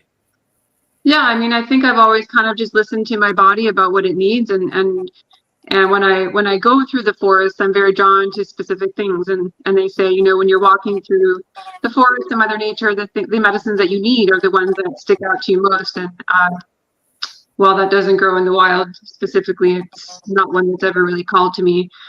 But yeah, so here we are. So I should send you a link to a bunch of data on the endocannabinoid system. Yeah. And I know, Cindy, you were trying to get me onto some microdosing, and we're on topic and stuff, but that's something that I'm going to try next and do the hape with the cacao ceremony, which I'm open to. So yeah, it's a new and improved Jen. Trying the new things, that's exciting. I'm excited to. I mean, you mentioned that. Like, I'm excited to have you back over, and I will be announcing a ceremony here soon. Yeah, awesome. I look forward to that. But we're not here to talk about me. Oh my God. Yeah, you've got some exciting stuff going on, but I noticed you had some power out today. Oh my gosh. Yeah, we had a big hot mess express. Yeah, so we had to put a sink in the back, and the landlord, he forgot to put one of the clamps on the water pipe. And then so overnight it kind of just exploded through the ceiling and caused 6 inches of water throughout the entire store, which is what we spent most of the day trying to clean up. It was a big mess. Yeah, we had water up to over our ankles, but it's fixed now. But he won't make that mistake again. Gee, I wonder why you have some anxiety. Oh. Yeah. Well, I think too, like when you're so used to helping everyone and being a full-time mom, being a business person of multiple businesses, sometimes the advice that we give out to other people, we sometimes fail to give to ourselves. And, so I had to take my own advice, but she's pointing to you, Steve. Yeah, the world has been really heavy the last month. I'm like, I don't know whether I should go hide or just like put more of myself out there, but it's been heavy. And so I'm just in a weird spot right now. Hey, And I know I'm welcome not to the alone. club. Everyone's there right now, I think. Yes, it's yeah. There's been a lot of struggling in the past month, but again, the solar flares are massive. The Schumann resonance is massive. Just frequency is bouncing and moving, and that's always a good thing. It's there's the symphony always has a build up before it comes into the Absolutely. I know I had a psychic, she reached out to me and I'd never met her before. And she was like, well, the creator is like asking me to reach out to you. And I like follow her on Facebook and stuff. And she didn't know me personally, but she was like, April, for everyone and you is going to be super heavy. You're going to have a lot of people coming at you with like all this negativity and just the world is really heavy. But once we get through April, like things start to balance out. And just the energy, I think, universally will be a bit lighter. And so I'm looking forward to that. Yeah, me too. Yeah. I've been looking forward to it. I wake up and it's like, oh, here's that pang of anxiety, but I don't have any. So I look for it. And what is it? And I've got to check the Schumann. I've got to check, with some friends and just make sure it's, it's out there, because then I don't have to worry about harmonizing with it. If it's the planet that's doing it, if it's the solar system doing it, if there's weird plasma hitting us, and I looked and there was a M-class X-ray flare that was hitting us just as we're doing this podcast in that time period, in the hour or so. There's been one. X-rays affect people. That's why they cover it up with lead when they're shooting them, right? So it's like, oh yeah, okay. So we're just, as we heal, we get more sensitive, and as we get more sensitive, we allow more frequency to vibrate us. And, absolutely. And sometimes the vibration isn't very freaking comfortable. No. Especially when you're used to not vibrating there. It's like, no, I just shut this shit off and go lay down, thank you. Now it's like, ooh, I don't know if I like this, but I'm not going to go lay down this time. But, Yeah, I just go to the woods, and that usually helps. The woods or water. Yeah, I go to the dog park with my dog, kick the shoes off, and just kind of get the feet in the sand and listen to the wind, listen to the waves, listen to the leaves rustling and the birds going. And yep. Listen to the life around. What's that? You know what to do. What? Go to the woods and the dog park. I'm like, I'm affirming to you. You know what to do. Here, I thought you were going to give me some great advice, and you're telling me I'm following some of the advice that I actually give other people. Oh my gosh. We went down the rabbit hole really fast today.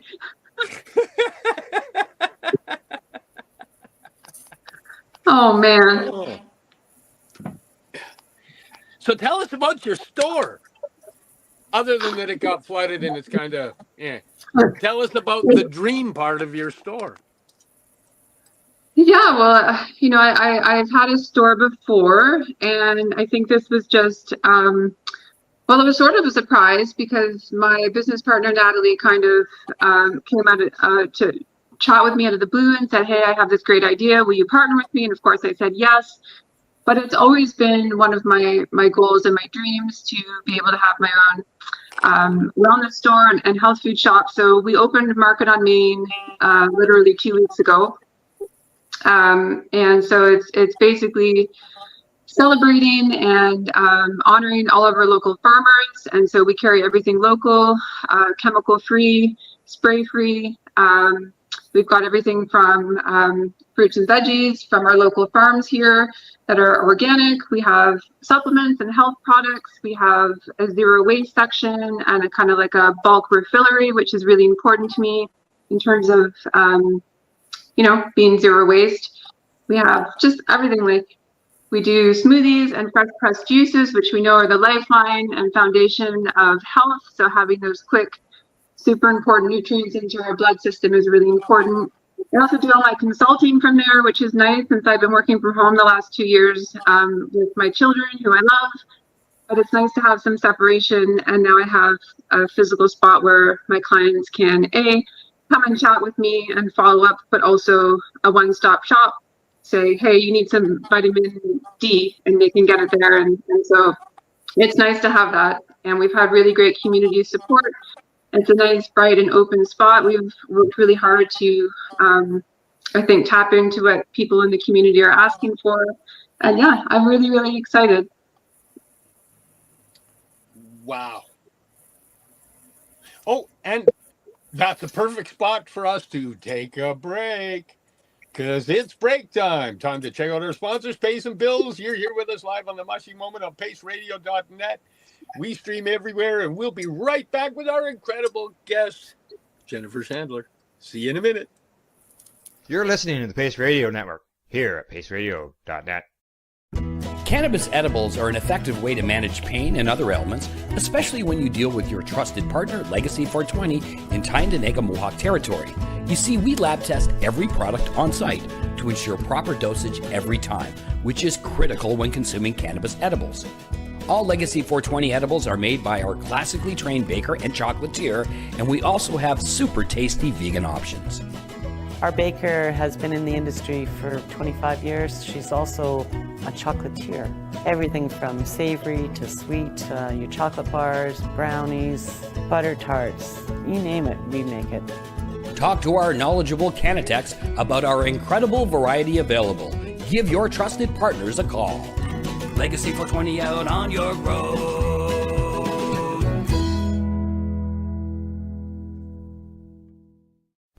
In February of 2022, the Victoria Cannabis Buyers Club and Ted Smith were fined $6.5 million.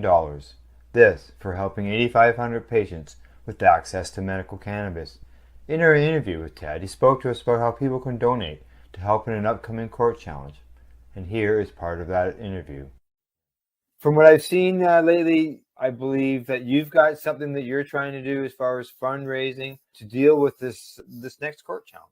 For now, people can write checks directly to Jack Lloyd Law Corporation or send e-transfers to save the VCBC at gmail.com. I guess those are the two easiest ways for people to help right now.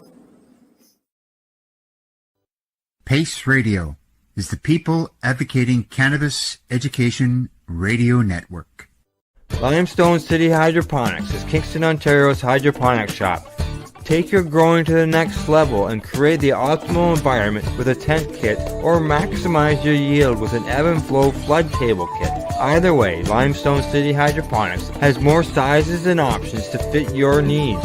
Are you looking for the power of the sun that adapts to your budget? Then look no further, as they have professional grow lighting. They have indoor grow systems that are easy and cost effective, with many options to fit your living space and lifestyle. Cultivate your growing potential. We have everything you need to succeed. And if you can't make it to the store, they offer local delivery to the greater Kingston area.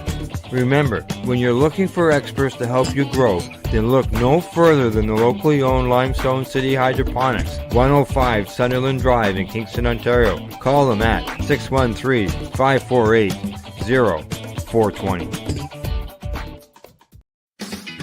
Enjoy the buzz of legalization with Campbellford Lifestyle Shop. From lights to plant nutrients, books, consumption accessories, and more, we've got all your basics to grow or consume cannabis. Visit our info center or take a look at our piercing services and body jewelry, now available in-store through Campbellford Lifestyle Shop, 17 Bridge Street West, Campbellford.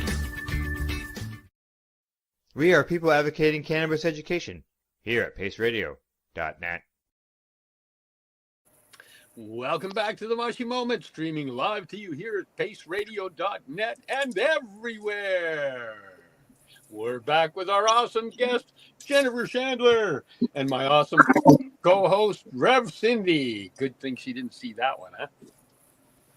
Did you point it the wrong way? Yeah, I did. Yeah, I was that way. Well, Jennifer, I want to actually ask you about your consulting thing. Sure. Because, you know, I'm involved with helping people with nutritional aspects and immunodisorders and people that are fighting cancer and stuff like that. And a lot of people assume that I know a lot more about nutrition and eating than I do. And I'd really like to just constantly refer them to you, because I watch your stuff and watch what you do, and I go, you are the person that they need to be talking to. I'm knowledgeable in a lot of areas, but I'm not deeply knowledgeable in I'm only deeply knowledgeable in a few of them. And the nutrition world is an area where I'm learning and getting comfortable, but not as comfortable as I feel I should be to be helping the people that some of them are asking the questions to me. Right. So that makes sense. I would love to refer them over to you. And you've sent me a couple people already, which is awesome. Can you, if I was to refer somebody to you, because I'm sure there's actually some of the people that I'm, talking about are probably watching this or will watch this, what could they expect? Oh gosh, get a hold of you? That very much depends on the client in terms of their protocol, but usually in most cases we sit down and chat either in person or via telehealth, so Zoom. Our initial consultation is about 75 minutes. Sometimes it can go over depending on what we need to chat about. In really chronic cases, sometimes it can go 2.5 hours, but that's just kind of the length of time. But in that session, we really talk about, that person as a whole. So their lifestyle factors, their family history, their pre-existing health conditions, what their blood pressure is like, how much water they drink, what are their stress levels at, how are they sleeping, what does their diet look like? So I get them to kind of give me an idea of what a day-to-day would look like with their food. Gosh, what else do we do? We talk about medications, vitamins and supplements, because all those things play a role in, the kind of protocol that I would design for them. And if it's, most people who come to me do have chronic conditions. So like diabetes, heart disease, cancer, autoimmune disorders, rheumatoid arthritis, MS, those are all big ones, Lyme disease. And so it really depends on the client, but that's sort of the things that we talk about. And then from there, depending on what we have, what the goal is. So I always ask, what's your 3-month, your 6-month, and your 12-month goal? And then I like to go, baby steps, because those are easier to accomplish and don't seem so daunting. And then from there, that protocol can really vary. So it's usually lifestyle modifications. Maybe they need to exercise. They definitely need to make modifications to their diet. So I'll give recipe ideas, meal plans. I will come into their kitchen sometimes and help them, teach them how to cook meals pertaining to whatever their goal is. Gosh, it's really, really varied. And then of course there's supplementation recommendations. A lot of the time people are trying to get off specific medications from their doctor, and so how do they do that? So it's very, very broad, and it's not over cookie cutter. It really varies per client, but those are some of the things that we do go over. And then what type of a cost factor would a person be looking at? So 75-minute consult is $90. It is covered by most health insurance policies. So you just check with your provider. And then that doesn't include your protocol. So moving forward, depending on what you need, it's at minimum $100 per month. If you need something more involved, say like the HTMA hair analysis test, gut biome test, or a stool sample test, so that's the live blood cell, those things are all extra costs, and those range from $135 to $500. Okay. So do you just off the cuff, because I don't actually know, but I'm aware of the Gary Brecka talking about the MTHFR gene that is 40% of the people have that mutation, and if they do, they can't assimilate the nutrients properly because of methylation issues. Do you have access to those tests as well that show that type of idea? Well, the HTMA and the hair analysis or hair intolerance analysis test shows me, it doesn't show me the methylation, but it will show me the IgG intolerance as opposed to the IgE. So it doesn't tell me, specific allergies that you have, but it will show different intolerances that you have in your body. It will give me up to 20 different heavy metals that may be present in your blood-brain barrier in your brain, which is a big one for people who have mental health. What's that? Alzheimer's, dementia. Absolutely. Like even just anxiety, depression, and tinnitus, so ringing in your ears. A lot of people think, I've just been exposed to loud noise, which is number one, absolutely. But a lot of the time it's heavy metals that we've got with, dental fillings and stuff that are just sloshing between our inner ears that causes this ringing all the time. Alzheimer's, dementia, Parkinson's, so heavy metals is a big one. And so what else does it pick on? Vitamin and mineral deficiencies, your gut biome. So a lot of people, because they eat a standard American diet, it's really processed. A lot of people have alcohol and sugar, and all those things cause inflammation. So inflammation is 99% of the cause of all states of disease in our gut and in our brain. There's that big. And so these tests are really, really beneficial because they help people understand what's going on in their body at a cellular level. And that's really important when it comes to kind of pinpointing where our disease starts and then how can we fix it. And so if I was to do a protocol with you, most people, I would say about 85% of my clients do end up getting some sort of further testing to kind of pinpoint this is exactly what's going on and this is what we can do about it so that you don't have to feel this way long term. A lot of people have lack of absorption in their body, which causes a host of vitamin and mineral deficiencies. And when we have those deficiencies long term, yes, obviously they create a larger gut dysbiosis, but they also cause mental health issues. They can create leaky gut. They can cause celiac. The amount, there's just so much. And because of those deficiencies that remain chronic, that's when those food intolerances start to pop up because it's lack of nutrition, it's lack of being exposed to those specific nutrients that we're lacking. So yeah, I love these tests. Just, they give people really definitive answers. Wow. And even too, I have a client who, he had 8 to 10 enlarged lymph nodes in his stomach. And his doctor was telling him that, he could possibly have lymphoma. And I said, well, and he had to wait 8 months before he could have a biopsy. It was something crazy. And this is what causes mental illness in people is you send them home with this information, you sit with that. That alone was enough to make him sick. So I said, okay, well, let's do this test. We'll kind of see what your markers are at and see if your lymphatic system is sluggish and what your markers are. And it came back that he had elevated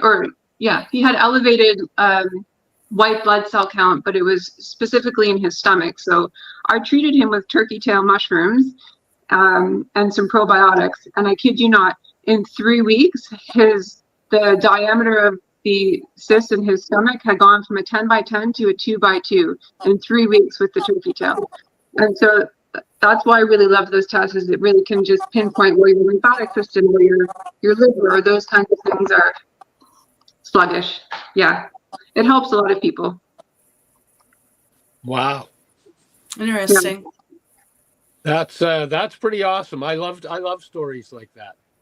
I do too. And the fact that he was only 36, he was so young, and to have that kind of diagnosis was just it just killed him inside. I'm like, okay, well, don't panic. We can do this and this.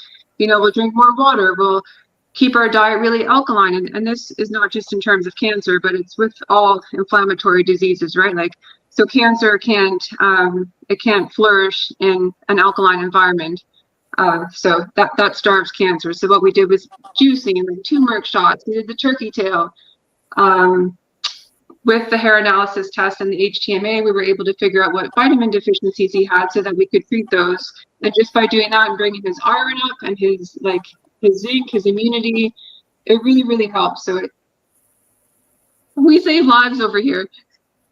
That's awesome. It's what's amazing is when you start to study, the nutrient factor and the mineral factor, and go, oh, these diseases actually prove that you have a shortage of these minerals, and that replacing or replenishing the mineral shortage or the because sometimes it's the body's not producing certain amino acids that it requires and just absolutely doesn't have the mineral content.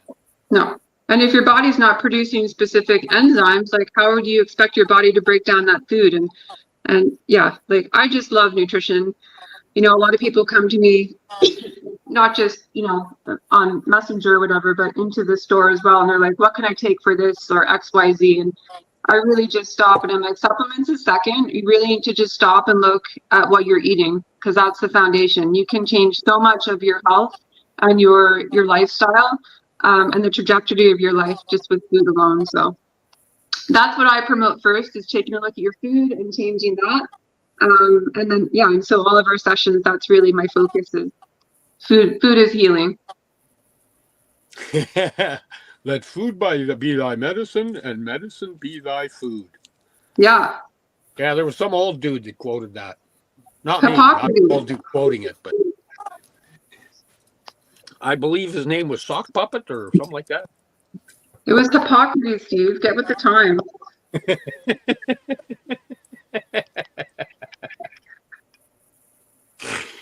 Oh, man. Wow. Well, I'm going to bury you in people. Sorry. I'm just going to tell them they just need to get a hold of you because, you're already there. I'm trying to get there, but you're already there, and they should just be going right to where you're needed. It's there. That lady there has done that research. She's got the info. You don't have to wait for me to try and dig it out and find it for you. And it's constantly changing too. I always have to be reading and upgrading, and it changes daily. So I don't know everything, but I know a lot. It's awesome. I'm kidding. I actually know quite a bit of it, and I follow you quite heavily, and I think it's beautiful. You have a graceful way of delivering, and your ability to bring out the right words around the foods and the nutrition is a beautiful thing. So it's like, thank you. You're the right person. I'm a much better writer than I am person being interviewed. Oh my gosh, if you haven't followed my page yet, you should, because it comes out much better than today. Well, and I have posted the page, and I love it. I have posted the page for everybody, and it is scrolling along the bottom here. Awesome. Yeah. That's what it's all about, is just educating people about how they can heal themselves through food. And, it's not just that, it's the people we expose ourselves to, how we think about ourselves. It all plays a role. So holistic health is mind, body, spirit. The nutrition, I've slowly discovered that the nutrition and gut health, that wasn't where I started on my journey of healing. I started with, I need to fix my PTSD. And then it was like, oh, it's complex PTSD. Okay, so there's one extra letter. I got to work on that. And as I found that healing, the healing all came through gut health. Absolutely. It's where it all starts. I didn't see it in that way, even as I started, because I was of the pop a pill fixes things. So I was making capsules, pop a pill, it's supposed to fix things. And then when you go, well, how does it fix things? It's like, well, it's not a pill, it's a capsule of different nutritions and different, supplements and nootropics. And they go into your gut and they unlock certain locks that are locked for your healing because they require this mineral, this vitamin, or this ingredient, whatever the ingredient is. And as I got back into helping people with cancer. It's like, well, how can these things, like, how can turkey tail help heal the brain and at the same time fight cancer? And it's like, wow, because it's one of those keys in the gut that boosts or modulates the immune system to a strength that it can handle all of those things. The body naturally has what it takes to do battle. It just needs the fuel sources, to bring out the weapons, and sometimes we're really lacking. I find right now that one of the things I'm finding is a lot of people are getting tested and they have too much iron in their body, but they're iron deficient because their body's not processing the iron. That's right. Remember last time I had said about the intrinsic factor being produced in our gut, and if we don't produce that intrinsic factor, so if we're not secreting that in our stomach lining, we're not going to absorb iron, which a lot of people don't realize. So we're only as good as what we absorb, and I feel like I say that multiple times a day, but it's so true. Like, you can pop as many supplements as you want, but if you're not absorbing them, it's kind of a waste of money and time. That was why when I saw Gary Brecka saying that 40% of the population has that gene mutation that makes it so that they have a harder time, and in that percentage falls people that are diagnosed bipolar, ADHD. A lot of other disease follows that. And you can probably, if you get tested, find out that you have that gene issue. Then you can supplement with methylated supplements on top of it and be more aware of how your body processes and eat accordingly to it. And that's right. Will change your life and can get rid of what some what some people make diagnosis on. It fascinates me. Every day I'm learning something.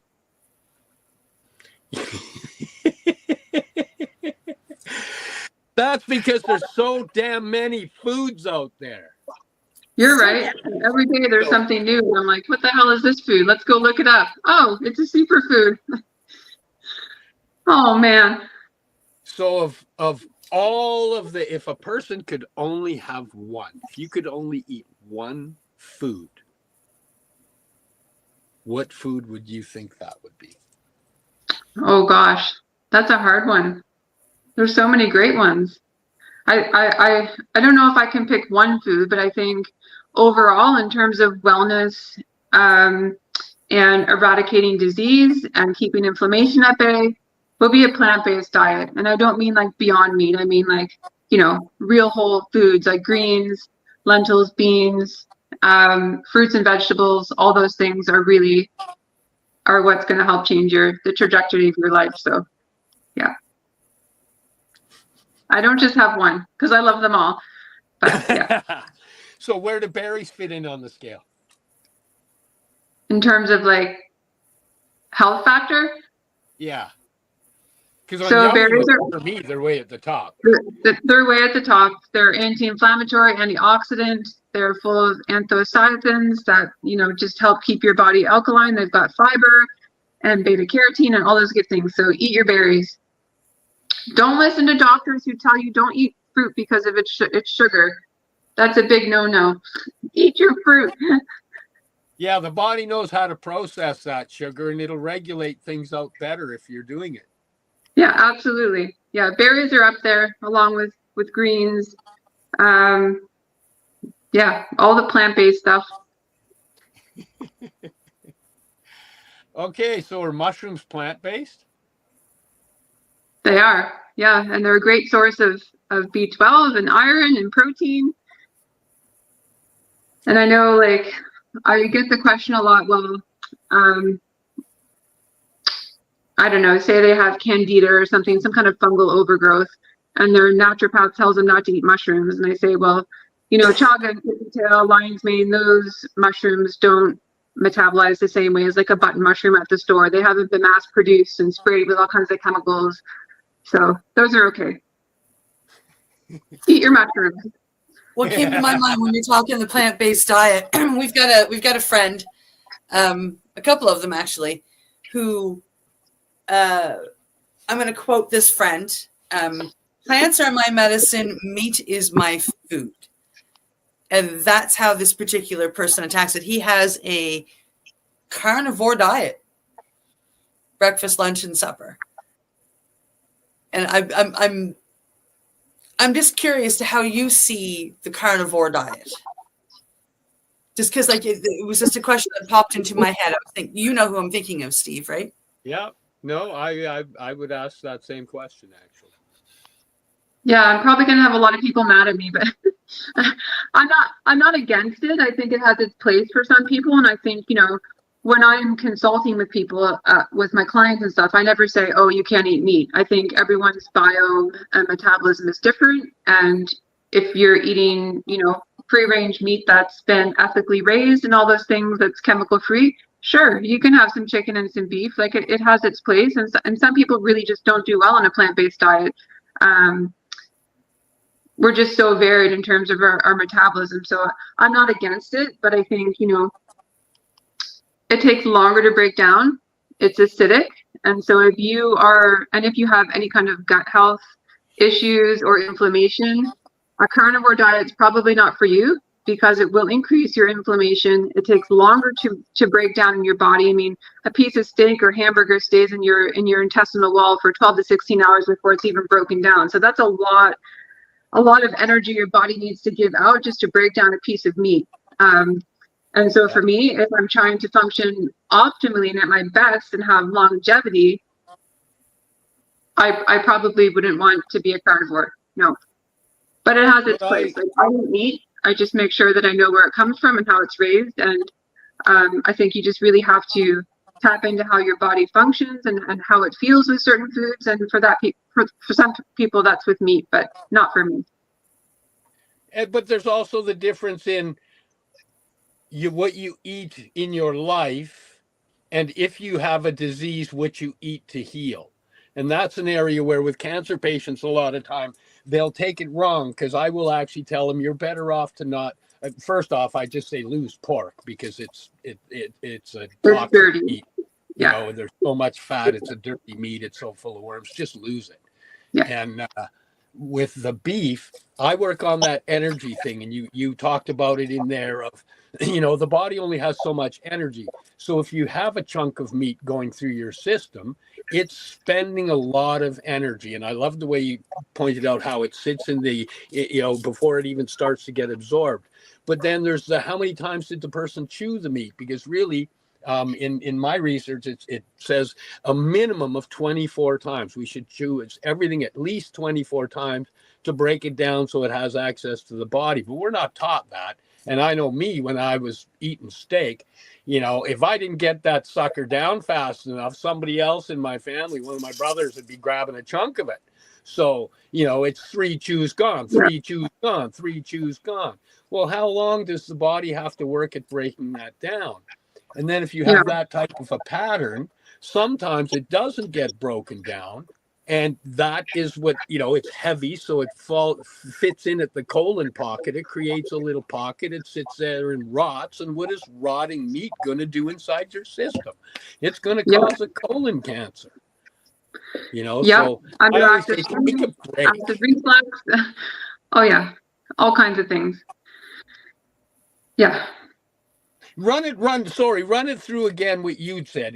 When you eat meat, it sits how long? 12 to 18 hours in your intestinal tract before it's broken down. And so this is what I tell people is that they often ask me, well, how can I improve my digestion when I eat meat? I'm like, chew your food. Just take, 5 minutes to chew your food like 30 times each. And it's not just the chewing, like, yes, chewing increases our enzymes. That's where it all starts, right in our mouth, not in our gut. But also connect with your food and take time to slow down and actually enjoy your food. But yeah, it sits in your intestinal tract for 12 to 18 hours before it's even digested. If you have compromised gut already, that's just a recipe for disaster. Like you said, colon cancer, but underactive stomach, which we know is what causes like acid reflux, bloating, gas, belching, all those things. So people think there's something complicated in terms of how to fix it, but really it's just, slowing down and chewing your food. Yes. And then I found on the energy scale, if you only have so much energy, if you eat you take because I'll tell them, well, if you keep desiring the meat and you want to eat the meat, then go from the big piece to the small piece and really take the time to enjoy it. Because if you eat the big piece at night when you're sleeping, your body could be spending energy healing, or it could spend it trying to digest that meat. But you only have so much running. What is it working on? And in my world, I'd rather, I'll eat a whole pile of mushrooms and things that like broccoli that are giving me the sulforaphane and crap that I need to fight the disease, and let the body process those while I'm sleeping. But I love the way you put it, because there's more science in there on it. When I researched meat, and because when I quit eating, red meat, I quit pork easy. When I quit the red meat, I would still eat wild meats and whatnot. But of course, I was kind of buried in researching, and I found that in some of the researching that the body works at digesting meat differently than it works at digesting plants. And in the research I did, it said it attacked it more like a foreign antibody in the gut than it does with plant matter. So I'd have to go through and find those studies again. But that was one of the things that I thought was kind of interesting. It's like, oh, so if it's attacking it like a foreign antibody, then it's igniting systems in the body to fight. And when you're trying to heal, you don't want it fighting the food. You want it fighting the disease. That's right. That makes sense. Anyway, that was just me babbling. But thank you, because what you said made sense to me, and I was able to put things into a row. But I'm noticing we're over time, so I guess it's that time again. No, before it's that time again, I just want to take a second here because, it'll be our day off. But on Thursday, May 2nd, my co-host here is going to be celebrating his birthday. So just because it's a couple days early and we won't be here on Thursday, I wanted to take the moment to say happy birthday from Mushy Moment and Pace Radio to the amazing. Thanks. What'll I be? I'll be 5013. Yes, 5013. Oh, and that brings us to, it's that time again. Thank you for joining us here on the Mushy Moment with my co-host. Yay, got it right. Cindy, myself. Oh, and our awesome guest, Jennifer. Sorry, I can't make that one happen for some reason. There we go. Thank you for having me again. And thank you for being our guest once again. Thank you for the information. Anytime. And, hey, Al, thanks for letting us be on here and give the baby a hug. Woo! Welcome to the world, Kylie. Hi. You're listening to the Pace Radio Network here at paceradio.net. The opinions of the individuals during this broadcast are their own, and may not be the opinions of their group or other organizations they may be involved with. All medical advice during our broadcast is not a medical opinion and should be checked with your medical physician. When you have a pain that's reached its peak, Legacy for 20, it's so unique. If organic cannabis is what you seek, here's your trusted partner 7 days a week. Suppository salves, vapes and drops, topicals, edibles, infused pop. Just when life seems like it ain't easy, at Legacy 420, enjoy a pop freezy. Lab tested products, make them the GOAT. Legacy 420 out on your road. Legacy 420 in Tyendinaga Mohawk territory. Indigenous organic cannabis at its finest. Enjoy the buzz of legalization with Campbellford Lifestyle Shop. From lights to plant nutrients, books, consumption accessories, and more, we've got all your basics to grow or consume cannabis. Visit our info center or take a look at our piercing services and body jewelry, now available in-store through Campbellford Lifestyle Shop, 17 Bridge Street West, Campbellford. Limestone City Hydroponics is Kingston, Ontario's hydroponics shop. Take your growing to the next level and create the optimal environment with a tent kit, or maximize your yield with an ebb and flow flood table kit. Either way, Limestone City Hydroponics has more sizes and options to fit your needs. Are you looking for the power of the sun that adapts to your budget? Then look no further, as they have professional grow lighting. They have indoor grow systems that are easy and cost effective, with many options to fit your living space and lifestyle. Cultivate your growing potential. We have everything you need to succeed. And if you can't make it to the store, they offer local delivery to the greater Kingston area. Remember, when you're looking for experts to help you grow, then look no further than the locally owned Limestone City Hydroponics, 105 Sunderland Drive in Kingston, Ontario. Call them at 613-548-0420. We are people advocating cannabis education here at paceradio.net. You're listening to the Pace Radio Network here at paceradio.net.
What do you find at paceradio.net? People advocating cannabis education.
We are people advocating cannabis education here at paceradio.net.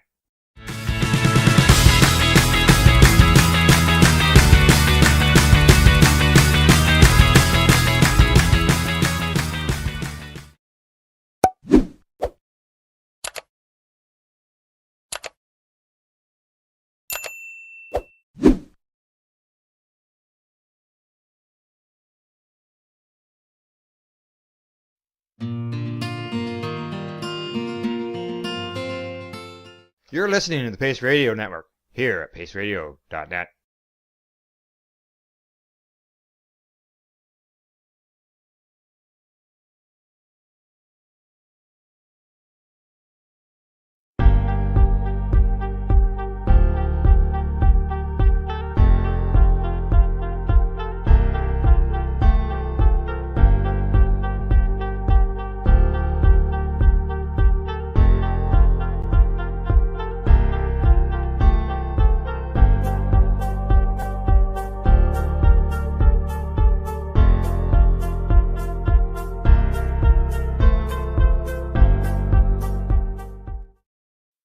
You're listening to the Pace Radio Network here at paceradio.net. The views expressed by the individuals during this broadcast are their own opinions, and they may not be the same as those of their group or other organizations they may be involved with. Welcome, welcome, welcome. Same show, different name, no opening yet, but that's okay. It will all eventually happen, I am sure. The name is now changed. The opening will be different. I will get going and I will start a page with the name so I can directly stream there and get everybody with the live shows on the page, which will be really, really cool. Facebook has decided it's not going to stream or let the groups have a third party streaming to the groups. So I have to actually make a page versus a group, but I can still get to my my own page, which I will, and I will continue to do for those of you who are used to seeing me on my live feed on my page. Yeah. So I've been away for a couple of weeks. It's nice to be back. It's nice to see everybody. Hi, how you doing? I got back and I had emergency dental surgery the day I got back. I was in a lot of pain and I was thinking, and I took antibiotics and it, because I thought I had an infection, and it turned out I didn't have an infection. The tooth itself was actually cracked crossways 3/4 of the way. It was very painful. But it's gone now, and I don't have to worry about it anymore. Yay. And no more pain from that tooth anyway, which is a really great thing. It's sadly, tooth issues and gum issues are one of the side effects of a hard life. But it's one of the things that is very joyous to get fixed. And as it gets fixed, it's amazing. It's nice to get that smile back that's truly there. So that's my story of emergency dental surgery. It sucked. Hey, Justin, how are you? But it is now done. So I buggered off and I went out west for a while. I was there for 10 days. It was fantastic. Started off the visit. It wasn't really a visit. I went out there for medicine and then did some visiting around that. So I went out and I did the first medicine that I partook in is called Combo. It comes from frogs in the Amazon. And it's where they put little burns, hey, Carolyn, in your skin and then apply the frog venom on that. And it detoxes your whole body. I mean, every little tiny corner of your body gets detoxed. And it's a hard medicine, but it's well worth it. And then we did some cacao, which I talk about all the time. And then I did some 5-MeO-DMT, aka the God molecule, which comes in a couple of forms. That's okay, sweetheart. I am here, and you never know if you don't get it. If you don't get it out in time, I may. Yeah, it may. I have no idea when I'm coming to Ontario, but I will be there at some point in time this summer. I guarantee it. So 5-MeO, it's known as the God molecule, and the natural form comes from the Bufo alvarius or the Encilius alvarius toad, which is commonly known as the Sonoran desert toad or the Colorado mud toad. So I did both versions while I was out west. It was pretty cool. One right after another. So it was fantastic. Very healing, very amazing time with wonderful healing people. I very much enjoyed it. And then we took a day off to rest because, you need to. And then I attended a couple of 420 celebrations. I went to the 419 celebration. Pardon me, the countdown to 420. It was like spectacular. It was awesome. It was very intimate. And there were a couple of fun things that happened. I have to say the Kinky with Cannabis painting show was definitely a highlight. It's not something that I feel I can probably share on a live podcast. The streaming destinations might get a little upset with me. But this gentleman painted pictures, a couple of them, using his penis and his balls. He put on quite a show, like a little dance show to start with. He had wonderful music playing in the background, so he was dancing around. It was very energetic. And the portrait that he painted of Bob Marley was actually very, very good. But it was something that I have heard about and I really wanted to experience, and I got to experience, and oh my goodness, what an experience. It was very interesting. This guy is quite the entertainer. So that happened. And then of course the next day was 420. So I went to Victoria Hall in Vancouver and celebrated with, a few hundred people, if not more. And it was spectacular. And I got the 420, Steve Mather got the 420 recorded. I was up front taking a hit off the giant volcano balloon, and he was in back taking a video. So it's a short little 10-second video here of the actual countdown. So I thought that I would play it for you guys.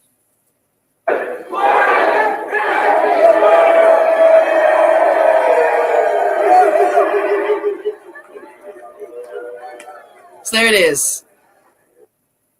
That's the I can stop sharing that now. That was the countdown. There was actually way more people outside, and then there was way more people downstairs when all of this was happening. It was quite a large gathering. There was also a gathering at the art gallery in Vancouver, and sadly they had Thornton Park completely gated off, and they had Sunset Beach gated off. And the police showed up at the art gallery giving people a hard time, and they were on their way to us when the party was like just coming to an end. So the Vancouver police at their finest trying to stop cannabis. But anyway, it was still a good time. It was lots of fun. There was lots of wonderful people there. I got to hang out with everybody, really. One of the main ladies that I hung out with most of the time with, Krista Parker from Victoria over there on the island. I can't remember the name of the town that she's actually from, but she's from over on Vancouver Island, and she came over for the 420 festivities and was at both celebrations. And the last time I got to see Krista was for about 5 minutes last year at 420 in the rain when it was pouring. So it was nice to sit and hang out and chat with her. And then we went down to the Amsterdam Cafe and hung out a little bit more when the party broke up. It was a good time. We had lots of fun. And, I'm looking forward to seeing folks again at some point in time. Always a good time. And then it was really exciting to see the 420 festivities happening all across the country. I saw pictures coming from different people from all the way here in Nova Scotia, straight across the country to BC. Festivities were going on, and it was awesome to see all the pictures pop up, of everything that was going on. Yeah. Okay. I'm going to light my joint now. So, I mean, that was kind of, the medicine in 420 in a nutshell. It was, it was a ton of fun. There was a dab bar at each place, and we got to have some amazing dabs. There was this one called Bubba Live that was just amazing. If I could figure out the company that it came from, and there was another one I can't remember the name of that I really, really enjoyed. I've got it written down on one of my tickets because it's the one I voted for. Oh, bongs are always great. I keep threatening to get my bong out, Justin, and I just haven't in the last little while. But I've got a bong I love to use, and maybe I'll actually get it out. So I have changed the name of the show to Your Evening Medicine Break, and I do plan on talking all things medicine. One of these days, I might run a little mini, cacao ceremony. I'm going to talk about the different medicines that I do and, the couple that I'm studying, the couple that I want to go study. Cannabis will be a large part of that conversation, but I'm opening it up to everything. If there's any kind of medicine that you would like me to go find out about and chat about, or find somebody that knows about and see if they want to come on and chat, just let me know. Send me a PM, leave a message. And I will do my best. Like, there's a lot of good ones out there, and they're not all of the psychoactive kind, just so you know. But that's what we talk about on this station, is really the psychoactive kind. So, what else did I do when I was at West? I'm looking for the thing that I want to show you guys, and eventually it'll. Oh, there it is.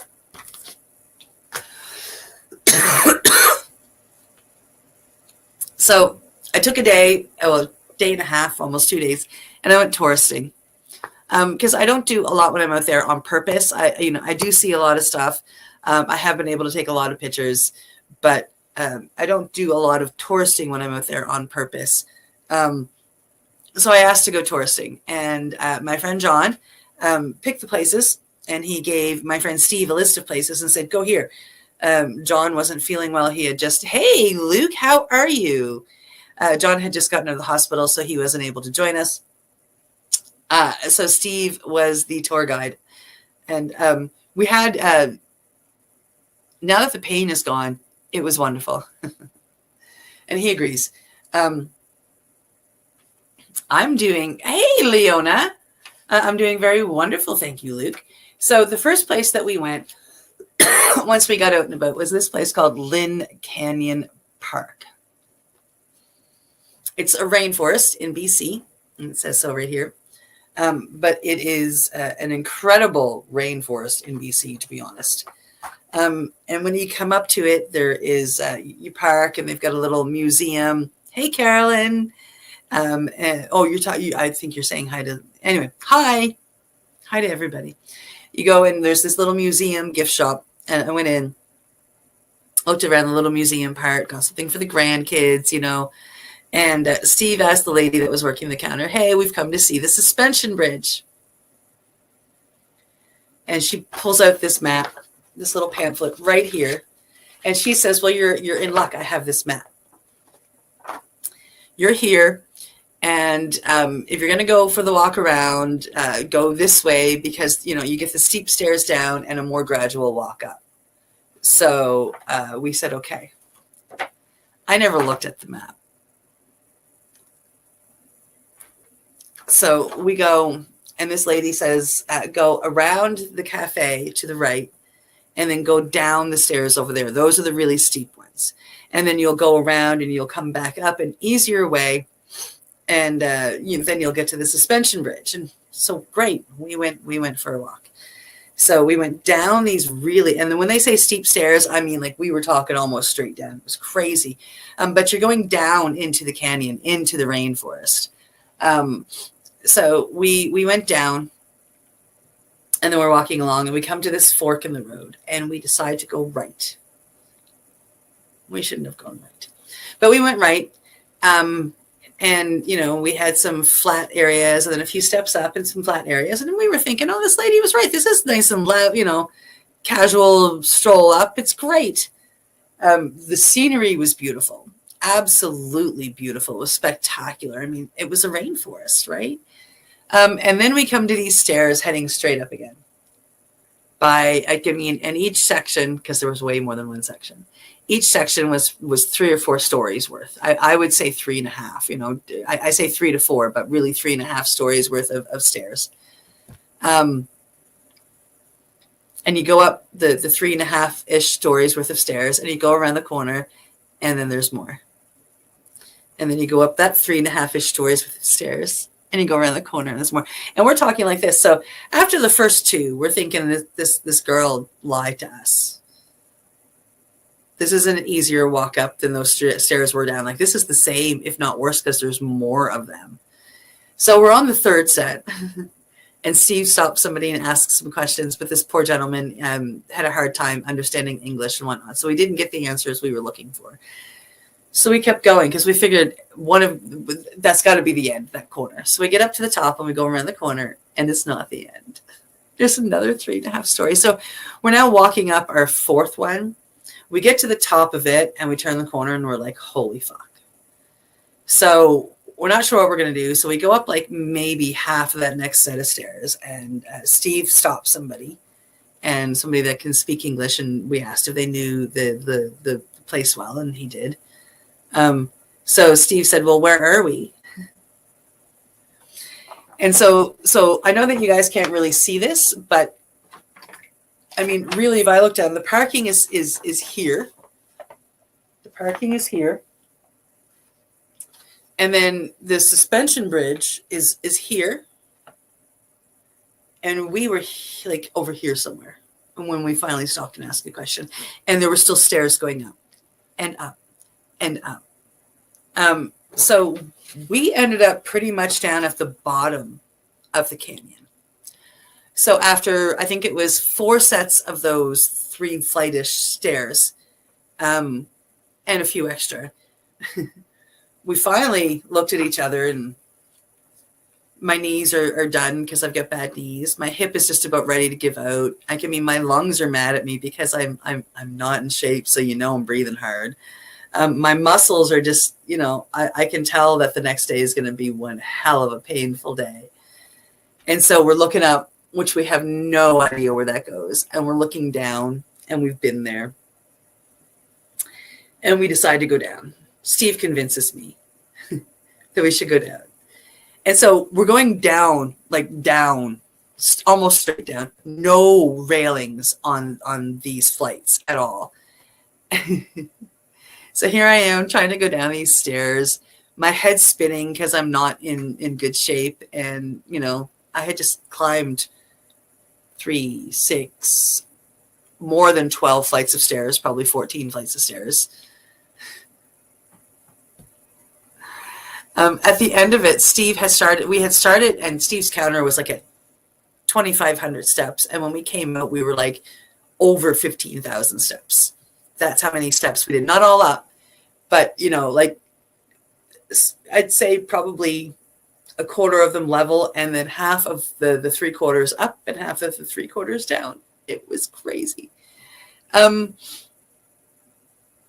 So we go back and we go across like the nice flat land. It's, you know, and you know, the scenery is still beautiful. So we come to where we were supposed to go on this fork, and we go up that, and then there's stairs. And the lady was right. The stairs are not as steep as the other ones were, but after climbing a couple thousand stairs, they look like they were like murder. But we get up the stairs and we get to the suspension bridge, and it was beautiful. It was absolutely gorgeous. Like, I mean, we were looking down, you know, 100 or 2 feet into, like, you know, the water and the cliffs, and and the scenery was beautiful, absolutely gorgeous. I got a lot of wonderful pictures. They're on my Facebook page if you're a friend of mine. You can peruse them anytime. Most of them are anyway. So it was absolutely spectacular. It was beautiful. And so we decide that we're done. We're taking pictures of each other. And so we decide that we're finally done on the bridge after, you know, I don't know, 10 minutes, 5 minutes, whatever it was. And we walk off the other side of the bridge. Okay, so we get off the other side of the bridge, and I shit you not, less than 10 steps and 50 feet later, we're back at the fucking cafe that we started at.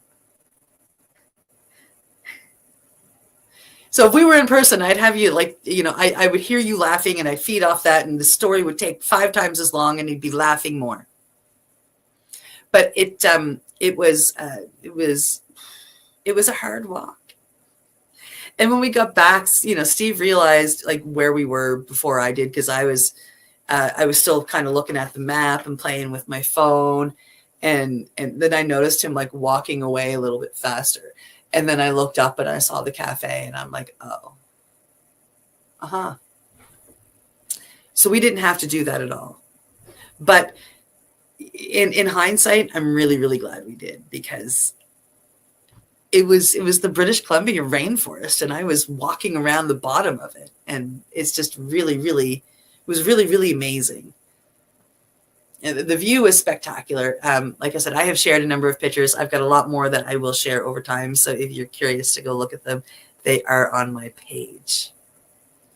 And if you're ever in BC and you have the ability to go up and down some stairs, I highly recommend going to Lynn Canyon. But when you get down, when you get there, take the left and go back up. And then instead of all the other stairs. I would, if I was in better shape, I would have been interested to see where they went. But the place was spectacular. And the suspension bridge, if you've never been on a suspension bridge, like this is a newfound suspension bridge, but it was still swaying. And of course, it still moved with everybody getting on it. So like it was almost like waves, but not that bad, because it was, like I say, very, very new. It really was amazing, Justin. You know, my knees eventually forgave me, my hip eventually forgave me, and my muscles eventually forgave me. Now I can just relish in those pictures. So, and this was at the bottom of the mountain. And then we went up to the top of the mountain, which has, I can't remember the name of the ski lodge, but it's the Olympic ski lodge. So we're down at the bottom and we're in, you know, bare feet and tank top weather. It was warm. It was beautiful. And we did a couple other things up the mountain, and we eventually get to the top of the mountain to the Olympic ski lodge, and people are in snowsuits skiing. Now it's just the staff. They're out there just doing maintenance and, you know, making sure everything's okay. The place is actually closed up. You know, you can't be, you know, somebody coming in off the streets and going skiing. But there was still snow, which I went walking through in Birkenstocks and bare feet for pictures. And it was pretty awesome. I got to say, it was pretty cool to go from feet in the sand at the beach earlier that morning to why the frig didn't I bring extra clothing, because it was so cold at the top of the mountain. And of course, you really felt it in your ears going up and down the mountain. It was pretty cool. Got some spectacular pictures. And I got to walk in the snow, you know, in weather that I had just come from being with my feet in the sand and in a tank top. It was pretty cool. It was pretty cool. And all of my babbling aside, it is now time to talk about this week's giveaway. And I will, instead of talking about next week's giveaway, I'll just announce it that morning. I kind of like this. Y'all don't know what's coming. You'll find out next Tuesday morning. I think that works. I think it's a great way to go. So I still have some of these t-shirts, so I am just grabbing them at random, and we are now at the point that you get what you get. So this one is a unisex 2X in nice blue, the Daba. So beautiful t-shirt. We have a joint roller, because I have an abundance of them. So we have a joint roller. And then coming from BC, we have a Vancouver 420 sticker. We have some cannabis-infused topicals from CaliCare. Oh, there we go. There.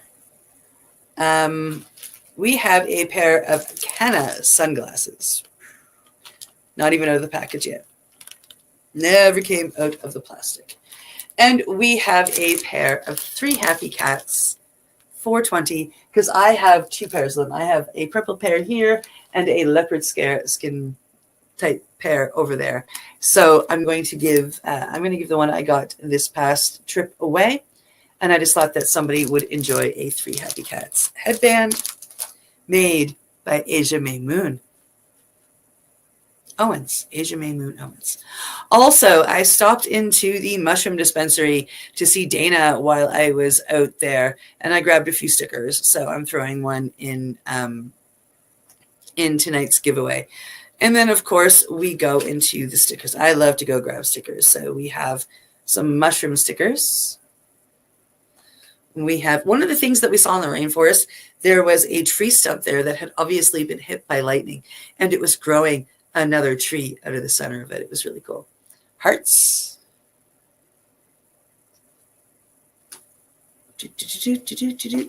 Some cannabis stickers. And one of them's a heart. Ha, ha, ha. Hey, Frosty, how are you? And then I found these positive affirmation stickers. So this one says, work hard in silence. Let your success be your noise. Isn't that nice? And then this one says, if you never go, you will never know. Meaning take the leap. And then because it's growing season, I have one more pack left after this. So this is growing season, and this is coming to us from Jordan of the island. I'm trying to pull this down so you can see that it says Jordan's. And this is coming to us from the Blueberry Crush Editions.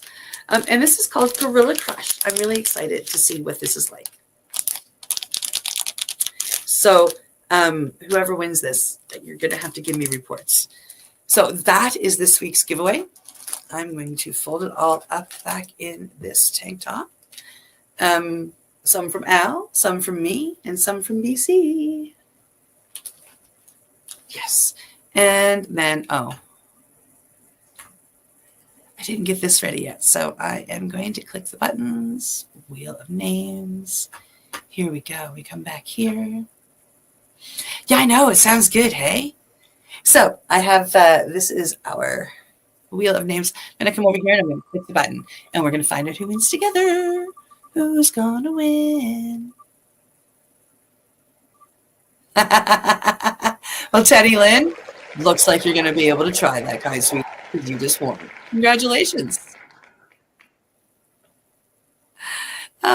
That's amazing. I hope that you grow them. I hope that they're fantastic. And I want a full report when you get it done, in October, November. Well, there you go. Happy birthday. Yeah, you won. Yay for Teddy Lynn. That's awesome. Fantastic. Well, with that, folks, that is the show. Thank you so much for coming along and listening to me babble about my trip and about medicine. This was a fun giveaway. I will get some boxes and get all of the mail that I have left here right now off this week. Yeah. So have a fantastic week. I will see you Monday. I am back on the Pace News on Monday morning.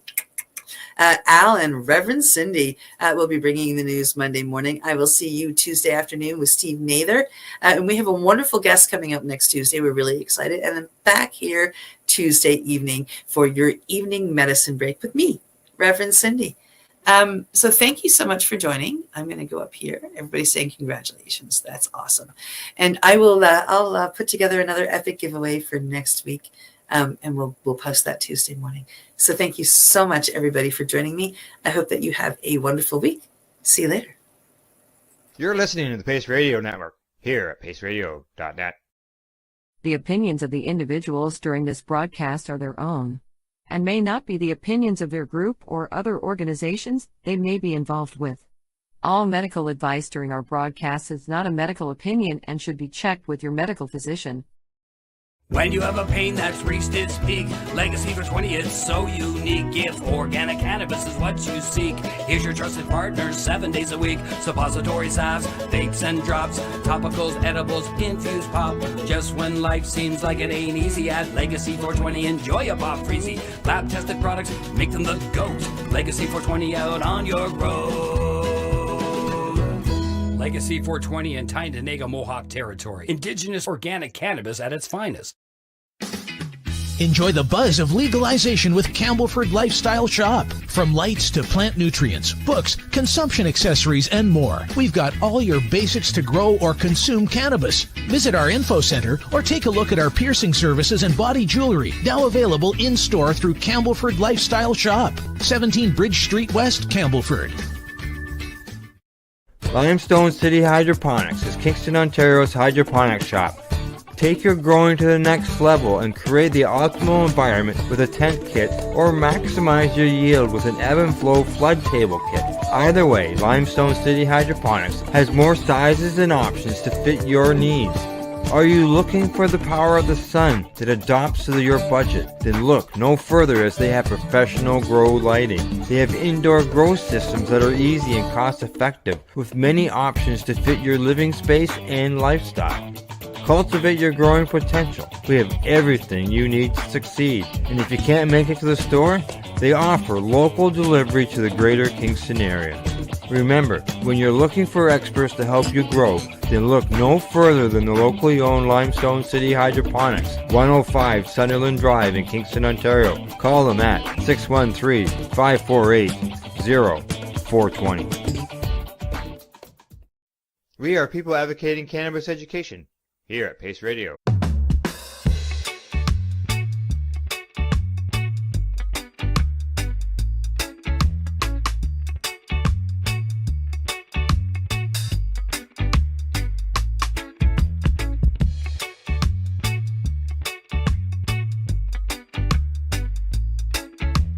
You're a former organizer of a march and attended some over the years.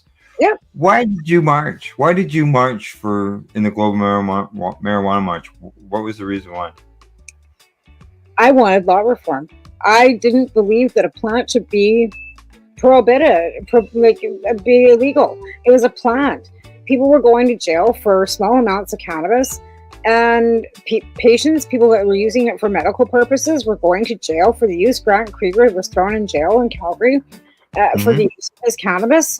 And I just saw the injustice in all of it. And it was just ridiculous that people that were finding relief using this plant should be being persecuted for it. So I organized, because it was worldwide, and I saw an article where Dana Beale, I was reading High Times, and Dana Beale there was an article about Dana Beale in the High Times, and it said, if you want to join in, contact this. And I sent him an email. Next thing you know, I got this big package in the mail with all these Global Marijuana March posters, and I just started posting them all over the place. And me and Alvin showed up on the front steps of City Hall with a table and a bunch of posters and waited for people to come. There you go. Perfect. So if I said to you, or said to you, fill in the blank, I march for, that answer that you just gave would be massive, and every reason was perfect. Yeah. Right? Yeah. Like there's so many reasons, and so many people can't march that you have to go march for. Yeah, exactly. There's people that worked back then that were closet users, right? That couldn't stand up, couldn't speak out because they lose their job. So that was another reason too. I had friends that were in, healthcare and stuff, and they all smoked because they had arthritis and they'd been, working on their feet didn't drink, and they would have lost their jobs. I would have lost my job. In fact, I did. I quit my job at H&R Transport because I was drug tested and got caught smoking.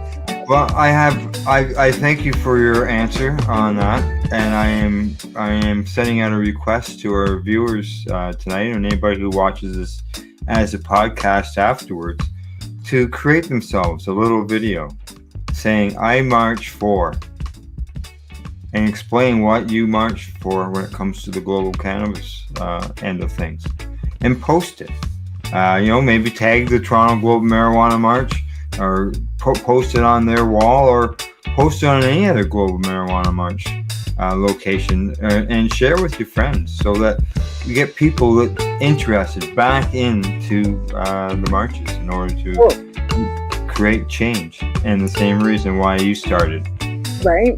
And somewhere was it Germany, I believe? Germany. This too, but not in the same, but again, everybody's moving in that direction. But Right. then you have the Philippines, and then you have Thailand, and you have all these other countries that Iraq and that. Yeah. Okay. Well, we better get back onto the review thing here, because there's lots of reasons why to march. So. Absolutely. Yeah. All right.